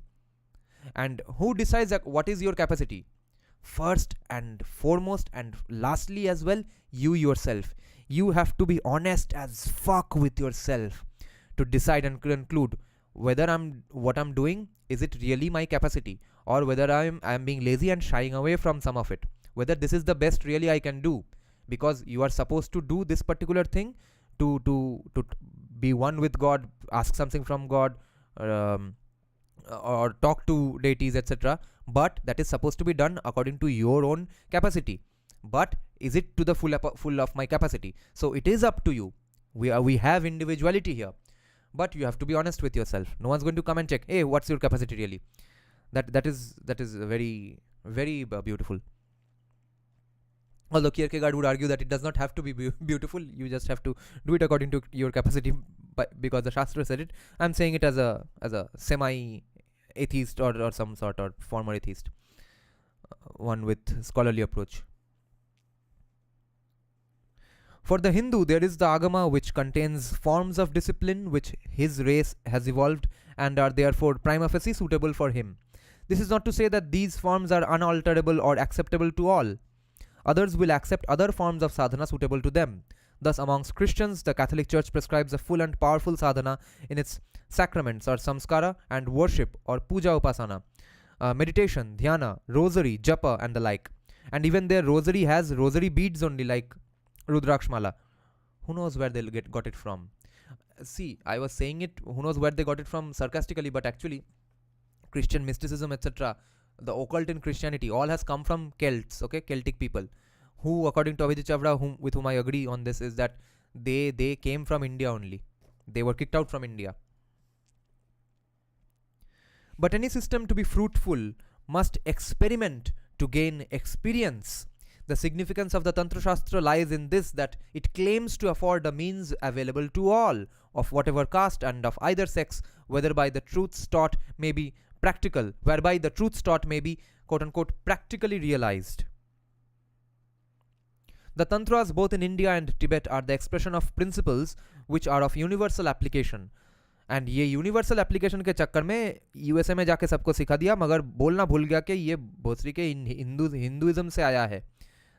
Now, whether it's Sri Aurobindo's texts and terminology lexicon being used everywhere in LA, Tantra, chakra healing, tantric sex, mantras, or There was a few days back, a female friend of mine, much younger than me, she's like a sister, she said that she is going to do a course on healing practices, on chakras, and she has no idea it's all from Hinduism, of Hinduism, by Hinduism, and the person who is going to teach her is also that tank top wearing some goddamn hippie who has learned everything from white liberals in LA.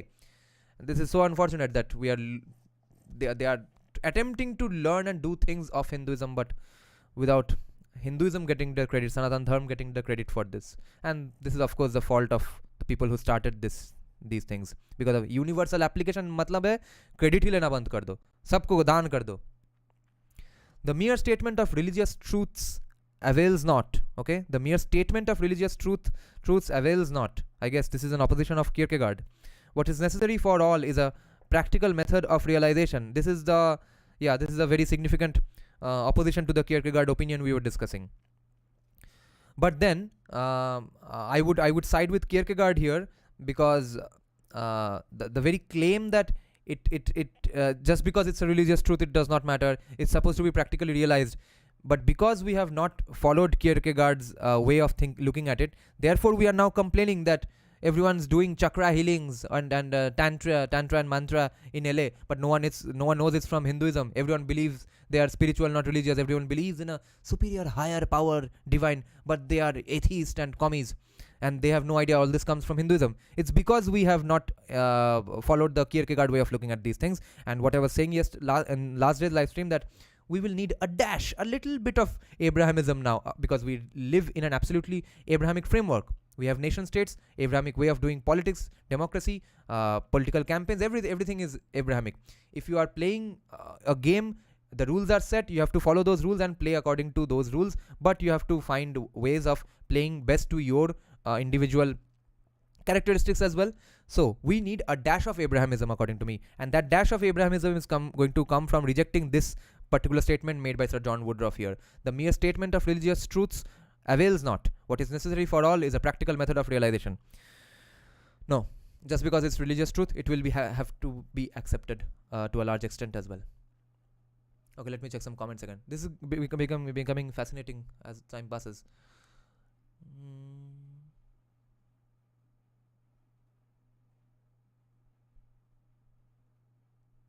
Lots of comments. Wait, I'll read all of them. Wait. Tell me about who Vashisht is supposed to be. He is not mind-born son of Brahma, but considered one of Saptarshi, and his feats include all the yugas. Is he immortal or what? According to Todala Tantra, Kali is Krishna. I see. আরে ভাই না কৃষ্ণ হি কালী যেমন রাম হলো তারা, হ্যাঁ স্মরণে রাখো অবতার ওরা। তান্ত্রিক রিজনস আছে, বাট ওগুলো ইনিশিয়েটেড লোকের জন্য। I see. It's sad that you didn't know of Krishna Kali. Yes, of course. It's got so much philosophy and bhakti. Like a violent warrior, naked goddess, and a beautifully dressed musical god of love. Its story is stupid though. Oh, acha. I am gonna sketch Krishna Kali this Kali Puja. Yes, there's a theory that Dashavatar are Dash Mahavidya. Vaman is Baglamukhi, Matangi is Buddha, and so on, but it's even more confusing. Christian mysticism doesn't come that much from Celts, it comes mostly from the leftovers of Roman paganism. But Roman paganism was itself pretty much dead by the time Christianity arrived. And Celtic culture is also full of occult practices as well. Then are you saying they are completely destroyed and none of them have any, or at least most of that does not exist in Christian mysticism today? Are you sure? And what's Wicca and all? Wicca is Roman paganism, I guess, right? I have a commie friend who used to be a Wicca practitioner out of all things. This is cultural digestion, yes. According to tantric beliefs, Jagannath of Puri is also Dakshina Kalika. Also Krishna, Kling, and Kali's beach, Kling, are similar. Oh my god. Celts were very much outside of European society, even in Britain. Traditionally, the regions they lived were subjugated by outsiders, yes. Doesn't words like chakra, yoga, tantra, mantra, mandala sound Indian to Indians who don't know these are Hindu things? Yeah. See, it does not come to mind, okay? Forever, when I was hearing words like tantric sex or the tantra as a famous disco in Park Street, it did not consciously, I never gave it a moment of thought that Are they are talking about something related to Hinduism. That's the sort of veil of Maya. Veil of Maya is a famous metal band as well. That's the sort of veil of Maya we have over our eyes and brains in the commie atheist circles. You won't understand unless you were raised in that circle. Um, it's very tough to explain. These are unexplainable realities. It just never comes to mind. Now, tantras or chakras. Now, there are people still going around saying that yoga is not Hindu. Even Sadhguru has said it. But as for that particular friend of mine doing learning these things without knowing it's about Hinduism, I wonder if I asked her specifically, what would her answer be? That don't you for one moment realize it's come from Hinduism? Or are you not remembering that yes, you are being a practitioner of Hindu practices, tantric practices? It comes from tantra. That though at least is out of question. Her knowing it is out of question, but it comes from India at the very least, from this lands. Aren't you acknowledging that? Aren't you remembering it at all? I wonder what the answer would be. Maybe she thinks that yes, maybe it comes from India, and this is how it is supposed to be taught. Because one thing I know, also being raised from the very atheist and uh, westernized view of the world, is that they will probably like the exact same things if they come from someone who speaks English, but not from someone who speaks in Bengali or Sanskrit. And they will like it if it comes from someone who wears a jeans and kurta or tank tops and long skirts, but not from someone who wears just a saffron or red vastra from head to toe, a robe, and a rudraksh mala. Those are the layers of coloniality, which is also very problematic, that all of us in the atheistic or sort of the westernized families of Bengal we have. Now that girl was not raised in an atheist family like me, but of course our views were pretty much westernized growing up. So that's a layer of coloniality that's not going to go away anytime soon without conscious effort to ignore it. Mm.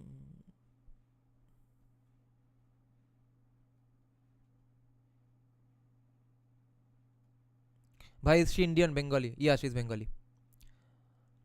From our perspective, Saptarshis are immortal.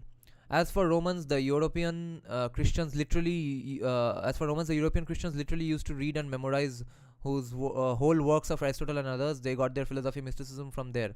I see. I think Brigu should be in place of Saptarshi because he is mind born. Wicca might be Germanic or Nordic. Oh yeah, and possibly Gothic as well, right?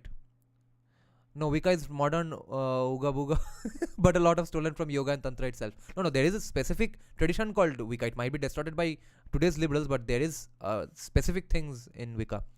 Wicca is made up by an English guy recently, uh, based on whatever they heard of practices of Middle Ages or witches who they. Oh, I see. So Wicca has no historical basis. What the fuck? I thought it had Gothic or Germanic traits, Germanic traditions. I felt so hopeless when everyone suddenly started mandala art without really realizing mandala is not art and is Hindu. Some of these type of people think the Westerners have cleansed these practices of impure things like casteism, etc. Of course, so they don't associate it with Indian concepts. Yeah, I forgot to mention that point. Hindu word has been maligned so much that people who do not want to associate good things with Hindu identity. Yeah, of course. Just like Bodhidharma taught martial arts to China and then China to Brazil, and now we learn foreign martial arts while which originated in India originally. No, martial arts don't really have to originate in India because everywhere people used to fight, right? Now, then we would have to argue who were the best fighters. In that case, of course, India, Rome, these were places that were largely uninvaded, and also just fighting से तो नहीं होगा. Who developed a specific science, so to speak, a specific books on fighting in specific ways. For that, of course, wrestling and Malla Yuddha, etc. we have, and Jujutsu is supposed to mean something. But then the Chinese and Japanese took it up a notch, and they worked on it extensively, came up with different kinds of fighting styles, one after the other. In India, we have Malla Yuddha, Kalaripayattu. In Bengal, we have famous Lathi Khala traditions, different ways of beating you up with a stick. But what all I'm saying is that when jiu-jitsu went to Brazil, it's not like Brazilians were just dumb fucks who never fought ever in their lives. They had some ways of fighting as well, which is why Japanese jiu-jitsu is not the same as Brazilian jiu-jitsu. Japanese jiu-jitsu also might have been effective at some point, but even today, even Japanese jiu-jitsu is basically a dance form, like just like all other Chinese martial arts. Okay, so they were able to imbibe it, Japanese jiu-jitsu, the Gracie family specifically, and then they put in what their local Brazilian fighting traditions were. That's how the syncretic Brazilian Jiu-Jitsu came about. It's not just Japanese Jiu-Jitsu, and it's not just Brazilian combat arts. But what all I'm saying is that Brazil did have some combat traditions to begin with. So it would not be fair to say that they, for the first time, they started fighting or learned to fight because of the Japanese teaching them Jiu-Jitsu. And it was not even a colonizing thing. One specific person who knew Japanese Jiu-Jitsu taught it to one person in the Gracie family, and then uh, uh, they basically churned it and turned it, modified it, improved it, and then they came up with Brazilian Jiu-Jitsu years later. I forget who's the first person in the Gracie family.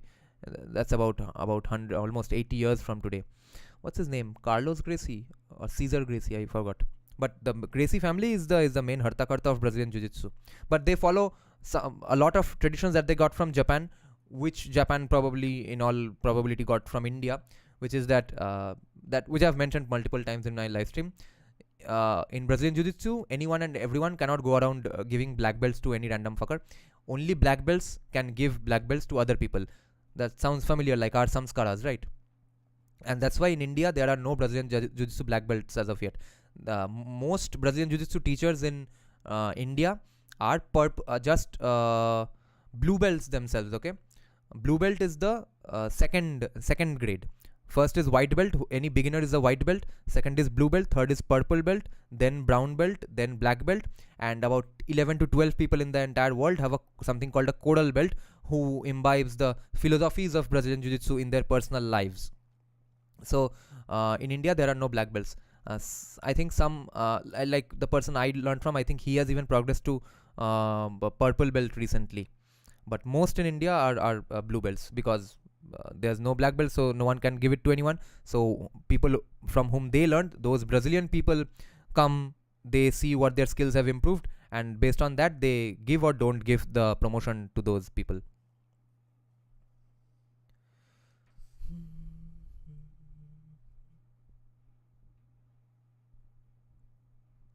No, Wicca is pure LARP.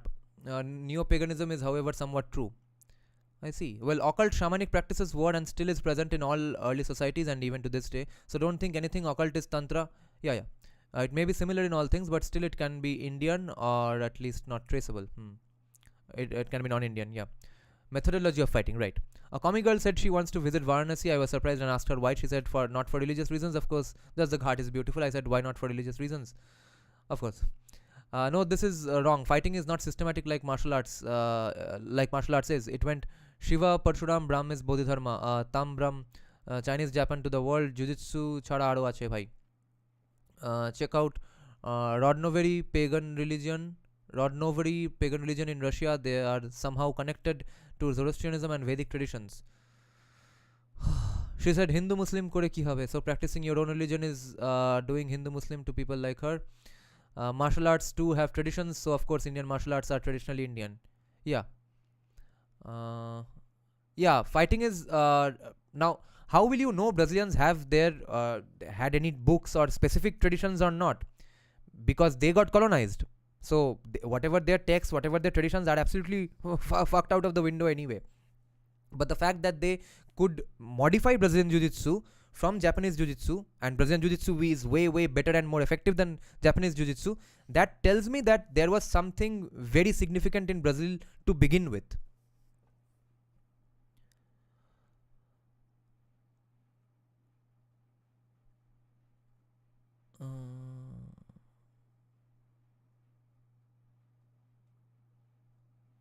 Doing puja is Hindu Muslim karna, while people there is one black belt in Delhi, he got it recently, I think it was in the news. Are you talking about Shiva Banerjee of Alpha Omega? Yes, I am. I don't remember if Shiva got the purple belt, probably because his coach recently came I think last year. So I don't know if he got I don't remember he got the promotion or not, but I remember that he came, and some other people in his academy got the blue belt as well from white belt. Now the guy who is a black belt in Delhi, how recently did he get it? Did he get it just few months back? Because there was one other guy who claimed to have a black belt 2-3 years from now, but mysteriously no one has any proof of it. He does not show any proof of it. No one knows in the lineage who exactly gave it to him. He says that he learned jiu-jitsu from someone in Australia who was a direct student of the Gracie family. But who gave it to him specifically in India or in Australia, no one exactly knows. And more importantly, he does not teach Brazilian Jiu-Jitsu to anyone, okay? He just teaches one-on-one fitness, etc. to celebrities, and government hires him from time to time to give those self-defense workshops for 1 or 2 days where you learn absolutely fucking nothing. So I wonder, why would a Brazilian Jiu-Jitsu black belt not open the biggest Jiu-Jitsu school in India? But I succeeded to make her accept that Nupur Sharma was wrong. Okay. The tantras both in India and Tibet are the expression of principles which are of universal application. The mere statement of religious truths avails not. What is necessary for all is a practical method of realization. This too the occultist needs. Further, the ordinary run of mankind can neither apprehend nor do they derive satisfaction from mere metaphysical concepts. They accept them only when presented in personal form. They care not for Shunyata, the void, nor Satchidananda in the sense of mere consciousness being bliss. They appeal to personal bodhisattvas, Buddhas, Shiva, Vishnu, Devi, who will hear their prayer and grant them aid. Yeah, of course, for most people it has to be like that. Next, they cannot stand by themselves. They need the counsel and guidance of priest and guru and the fortifying virtues of the sacraments. Yeah, this is exactly what I was discussing with my girlfriend today. And I was telling her of the other friend about whom we discussed in the live stream, that a friend had recently told me that why do you need to go to a guru for specific practices or for getting the bija mantra, etc.? Isn't it kind of made, that system is kind of made deliberately to keep you enslaved in a particular, and not enslaved meaning forever तुम्हारा time and खर्चा जाते रहेगा towards some guru or ashram. Isn't it therefore to be looked down upon? I was in a good mood that day, that's why I didn't counter, but it later came to my mind that if you spend your money and time on motivational speakers on Instagram or even Instagram or YouTube videos, full speeches, life coaches, etc., okay, therapists, psychologists, ये सब को तुम time दोगे, पैसा दोगे, मगर गुरु को नहीं दोगे. And it's not a surprise that the decrease in popularity of whether it's church priests or whatever, and even Hindu gurus, and inversely proportionally the popularity of therapists and demand for therapists and life coaches and motivational speakers have increased. It's not a surprise. And whether we have Pakhandi Babas from time to time here and there, Christians have those priests who are asking for money and buying jets on their own. We have people like that. But it's not like no therapist is fake. There are healing scenes even in therapy today, in counseling practices, okay, counseling, therapy, etc. There are plenty of people who just regurgitate lines from वो शाहरुख खान का क्या movie आया therapist, बाप रे क्या cringe है, happiness is life. What the fuck is that movie? I keep forgetting. Alia Bhatt was Shah Rukh Khan's patient, okay? So every dialogue from that movie is just regurgitated in Bengali or English, and they think now they are great therapists. Just today I saw a fucking cringy as fuck ad. What's that ad? From Strong and Healthy, कुछ बालों का ad है, ठीक है? उसमें ad बनाया है कि the girl, daughter is feeling scared of going to school. The mom tells her, just repeat like a mantra. She uses the word mantra. Mantra क्या है? Just repeat, I am strong, I am strong. The girl says, yeah, I am strong, I am strong. And she says, whenever you repeat this mantra, you will feel strong, and go to school using this mantra. Imagine the layers of dumbassery in this. First of all, you are not going to be strong just because you repeat to yourself you are strong. Second of all, you have countless mantras which are supposed to mean specific things, which make you visualize specific things, which make you then actually strong for the situation in the first place. And most of all, strength is earned. It has to be with it. It's earned from other many things that should have been told by the mother. But again, this is the kind of woke parenting which has led us to which has led to America's, which is leading to America's downfall, and is going to lead to many problems in many Indian families as well. Thankfully, we are right in the moment where we are learning how to counter wokeism and how wokeism is wrong, etc. Just when we are increasing in increasing in global geopolitics, significance wise and economic superiority wise as well. Thankfully, we are probably going to prevent wokeism to a large extent. But if it had not happened, if wokeism came about 15 years back, oh my fucking god, we would all be chanting I am strong, and going into fights, etc. The deers in the gif.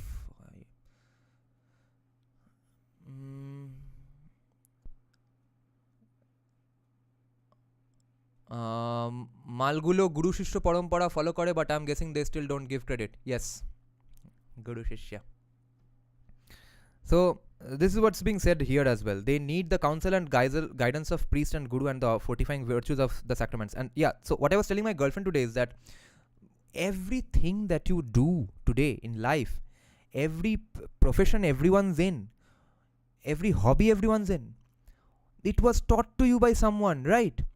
Guitar, coding, engineering, book padna, likhna, doing math, everything was taught to you by someone, either by your parents or by the teacher of that specific field.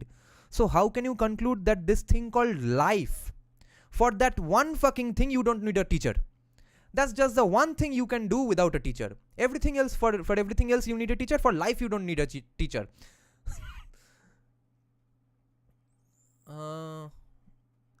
Mangalya's painting Barbaric's vision, where Kali holds a cup to which Krishna pours blood from a severed head he holds.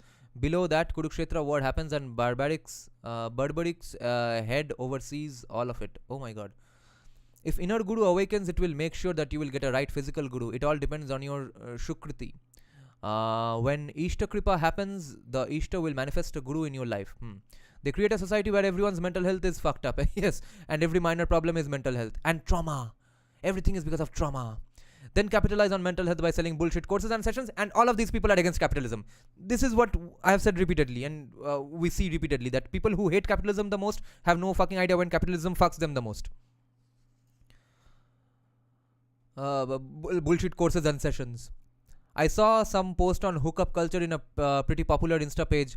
I was surprised the sheer number of people against it in the comments. I feel safer knowing that Indians aren't really that woke.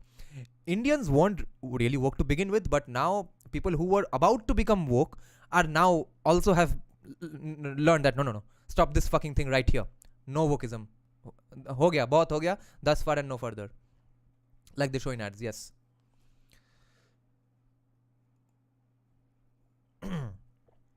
So they cannot stand by themselves. You need someone to stand by you. They need the counsel and guidance of priest and guru and the fortifying virtues of the sacraments. They need a definite picture of their object of worship, such as it is detailed in the dhyana of the devatas, an image, a yantra, a mandala, and so forth. A developed ritual and pictorial religion. This is not to say they were wrong. These natural tendencies, however, become accentuated in of course of time to a point where quote-unquote superstition or mechanical devotion and lifeless formalism and other abuses are produced. And fair enough, nothing is ever static. Nothing is that you came up with one great solution and it's going to go on forever and ever. Western liberalism did solve some problems in society. Capitalism did alleviate society from massive artificial poverty. But there will come a time when we can't do free market. That time it is not in India today. Today we need some amount of increase in free market. Okay, not some amount. We need gigantic amounts of increase in the idea of a free market, low taxes society. But that time won't be forever and ever. So in the same way, it would be if you want to say that there are distortions, there are superstitions have come about from mechanical devotion, lifeless formalism, and other abuses. Fair enough. If a thing survives long enough, it will go to distortions. It's bound to. Anything that survives long enough grows mistakes and faults in them. Why would you identify that entire long history of that entire thing just by the faults and mistakes near the end of it?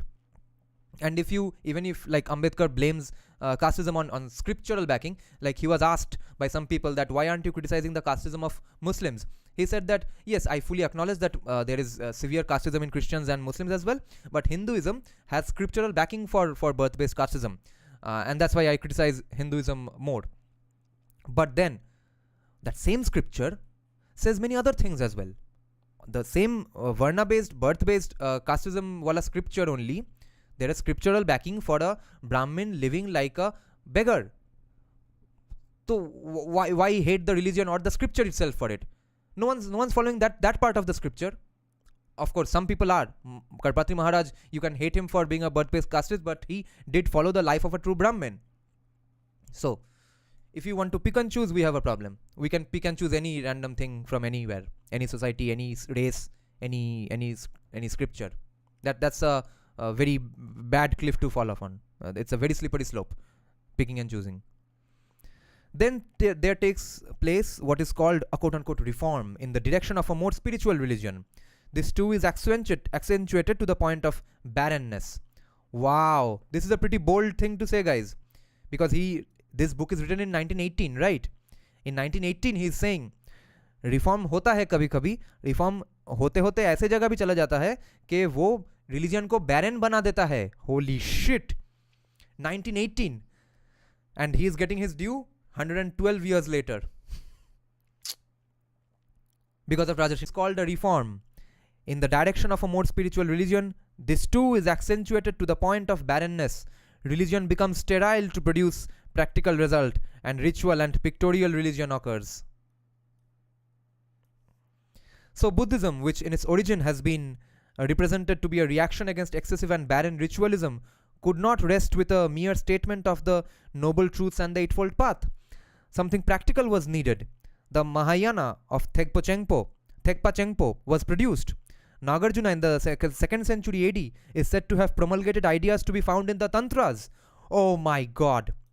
In order to realize the desired end, use was made of all the powers of man, physical and mental.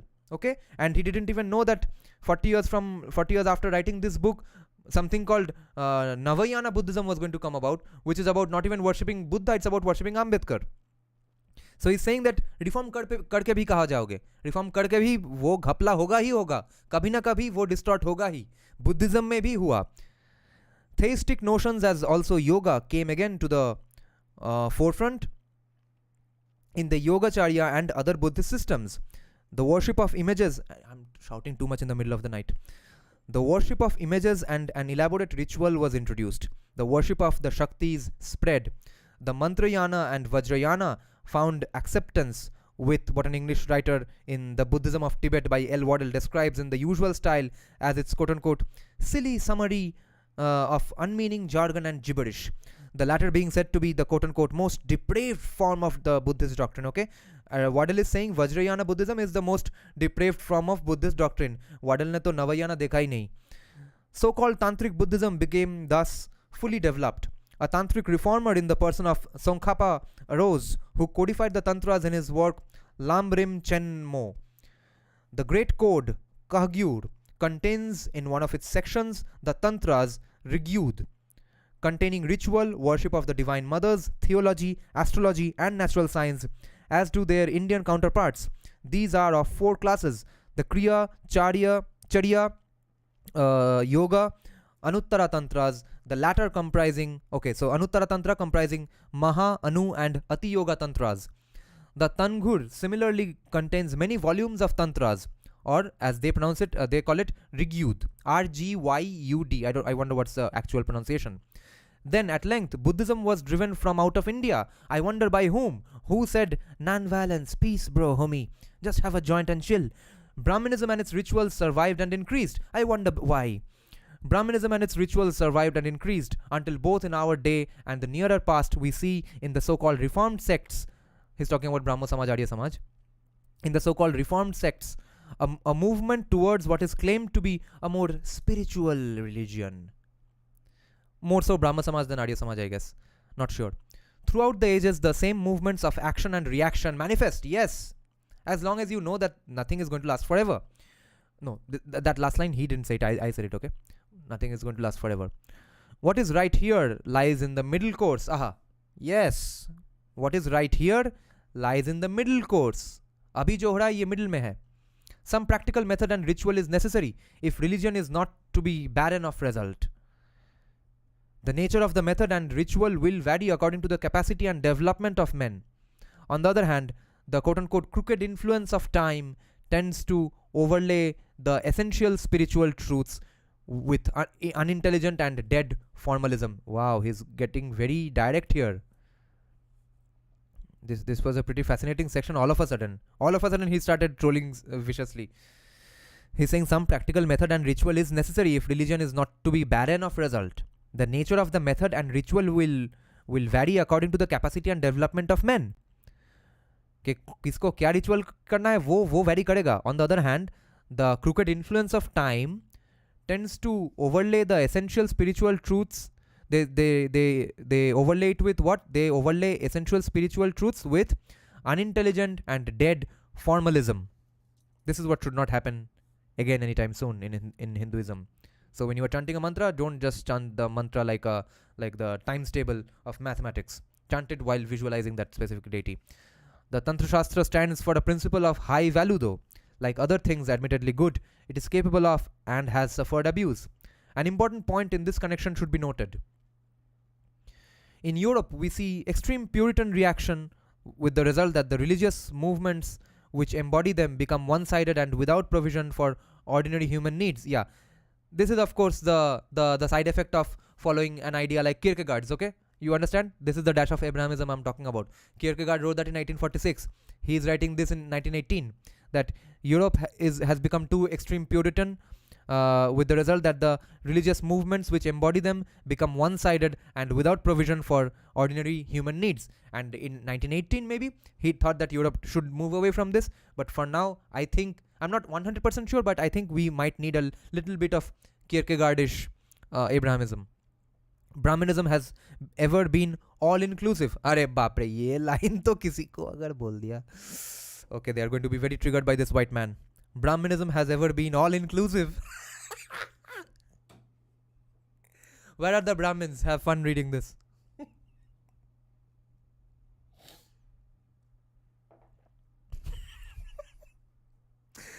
Brahmanism has ever been all-inclusive, producing a sadhana of various kinds, material and mental, for the different stages of spiritual advancement, and exempting from further ritual those for whom, okay, they are exempting from further ritual for whom by reason of their attainment it is no longer necessary. This is the end of this chapter. This was a very short chapter, but we had so much to discuss. This is a very beautifully written, juicy book and very scholarly book. So it's not just we are in an ocean of primary text and we have no idea what the context is. This is the fun of reading non-primary texts, but it has to come from someone honest. Now let me check some comments and then we'll go offline, and if whatever the discussions come up from these comments.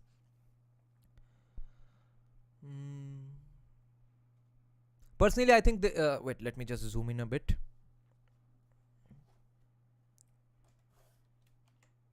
अरे मेरा zoom हो गया.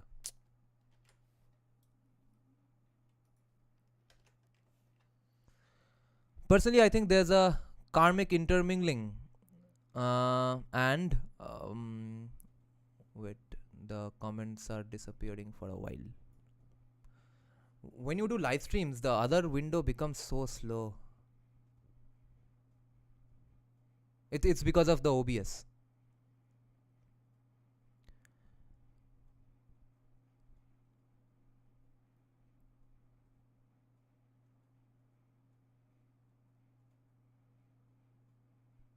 So Rashtreen is saying, personally, I think there's a karmic intermingling and wait, what's that word? It's RNA Rananubandha or Manubandha. I can't read it from here because my upper monitor is pretty far away. Manubandha. Personally, I think there's a karmic intermingling, and Manubandha with sex and multiple sexual partners means these things many times over. Other than that, at personal level, I don't think there's any harm individually. Is just very bad for society functioning. Yeah. Indians are pretty anti-hookup culture. It's mostly among cities, some corporate employees and Insta crowd. However, it's growing exponentially, mainly in metro cities. Yeah. He's right about excessive reform. Yeah. 1918, probably he was watching the Arya Samajis, Brahmo Samajis of those days. Yes, he has. Remember, he did you listen to the Nina? Did you listen to the first live streams of this chapter?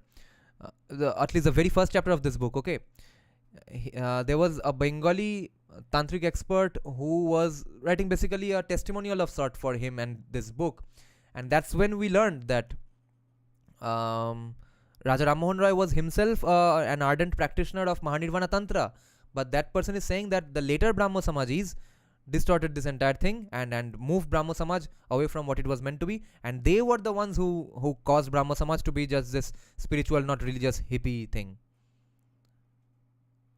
And that's what he was also observing.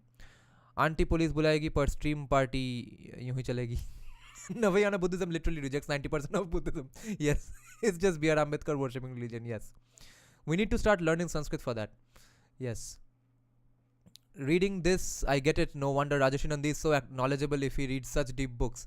Yeah, and more on top of that, he has read almost all, not almost all, it's not possible to read almost all, but he has read countless primary sources as well, right? You don't become a practitioner by reading gist books. He has read all these gist books and then also the primary sources as well. But for rough understanding, this is so fruitful, valuable. Read trigger warning to Libus. Why film on Gopal Patha is called the Delhi Files and not Calcutta Files? Also, it's interesting that Gopal, being a Mukherjee, had Patha meat shop. Yeah, because he was a Shakta Brahmin. Brahmins have never been against eating mutton. I mean, not never. I mean, at least Bengali Brahmins have never been against eating mutton. Why is this called Delhi Files? I think he's merging the two. Okay, he will probably show it in flashback or something in passing. I don't think it's entirely just about Greater Calcutta killings because there's not so much to show. Because I think he's going to show it with the anti-Sikh riots of 1984.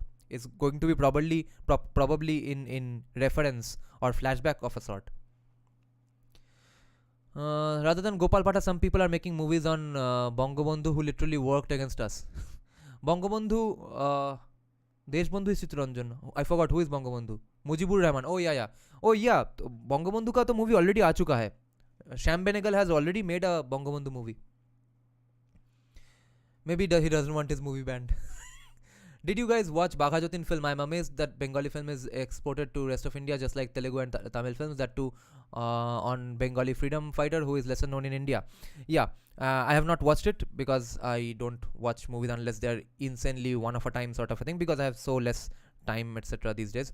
But Dev is really doing some great work, and Dev, even though he's a Trinamool MP, is very unlike other Trinamulis in the entirety of Bengal. He's probably the most non-Trinamuli, you could safely say it, because he has repeatedly, openly defended celebrities or artists who were like criticized by Trinamool for some reason just hours back. He has said that no matter what your political persuasions, we must have a great relationship, etc. He has done this repeatedly. He's known to be genuinely a good guy. And see also that his production house, Dev Entertainment, is a direct counter to SVF. Okay, SVF is such a gigantic monopsony and monopoly. Earned monopoly or not, we can't get into that debate because I don't want to get sued. But SVF is the biggest name in Tollywood production houses. But they used to prevent a lot of things from a lot of movies from getting halls, etc. From their halls, etc. But also it was also because they thought their movies will do best, whereas other movies won't do that great. And it's not entirely wrong also, because a lot of Bengali pride people who say that kick out all these Hindi movies, etc. We need to stand by Bengali movies, etc. Bangla cinema pashe daran. They make all sorts of bullshit Bengali movies, and then they say that we need to support Bengali cinema. But they've came up with a much more constructive counter to this. He made his own production house. He is experimenting with new composers, music producers, technicians, story writers, flavors of stories, different kinds of films, none of which were being done by SVF. It's not that SVF ever made only one kind of movies. Okay, SVF had Srijit Mukherjee for he gave Srijit Mukherjee budget for getting the some national awards from time to time, and then he used to give budgets for for just commercial movies as well. Just like Christopher Nolan used to be given budget for Inception, etc., because he earned Warner Brothers so much money from the Dark Knight series, right? That's the same thing that was being done by SVF as well. But I'm hugely grateful to Dev for opening up the space, because what is the main problem with monopoly and monopsony? They are the sole seller of products, and they are the sole buyer of products, and that's why wage suppression in Tollywood is mad. You can't go anywhere. What's the best part about free market? You are not going to give me enough salary, I'll go to someone else. You are going to sell me a bullshit product, I'll go to someone else. You can't go to someone else in Tollywood in general because of SVF. But now Dev Entertainment has broken that monopoly to a large extent. He's working with young guys like I think so far almost all the songs of his movies are composed by someone called Nilayan Chatterjee or Banerjee, who used to be an RJ. He was forever a great rock vocalist as well. He had judged us in some metal band competitions as well 13 years from today. So RJ Neil, he is the composer for all these movies, and his arranger, mix engineers are people who were juniors in my guitar class. Okay, Shubhadeep Pan is is his main arranger. He used to be he's now the live sound engineer of Fossils as well, and he is a guitar player of all those songs. He is the one who has mixed all those songs in Dev Entertainment's films, and he is the one who has arranged all those songs as well. So all these new guys are coming about because Dev has created this platform. So all blessings to him. Hope he succeeds. It's Delhi files because everything is decided in Delhi. I see. Dev said Bagajotin jodi beche thakten tahole Gandhiji janma. That goes directly against Trinamool Congress's ideology. Dev is not anti-Hindu or anti-national. Yes, I think it's compulsion for him to work for TMC. That is a very true thing to say for anyone in Bengal. And also, interestingly, his family was forever CPIM. Okay, I wonder how that works.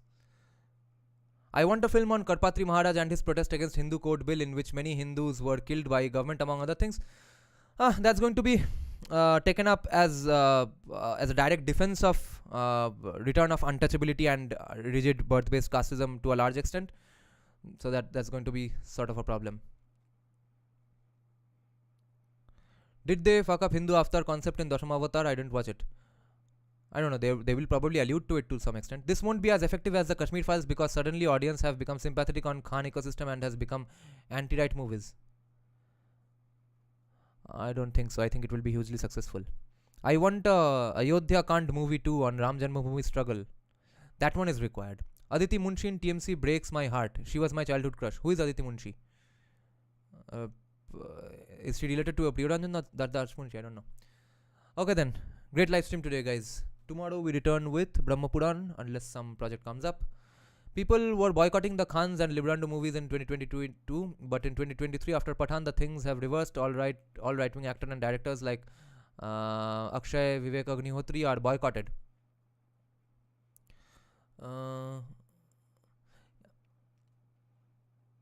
Yes, but that doesn't mean the people who are against Pathan, etc., people who watched Kashmir Files, it's not like they are all of them not going to watch Delhi Files. Okay, they are going to watch Delhi Files. Maybe you are saying it because the vaccine war movie failed, because I never felt like watching it, even though I watched Kashmir Files as well, because I know most things what was wrong about vaccines, and I know that movie criticizes it.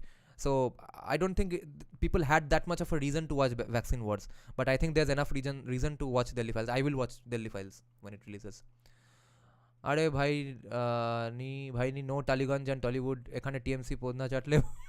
Yes, of course. Gadar 2 did well, so did the Kerala story, right? Kirtanwala Aditi Munshi from Saregama. Oh, I see. I don't know her.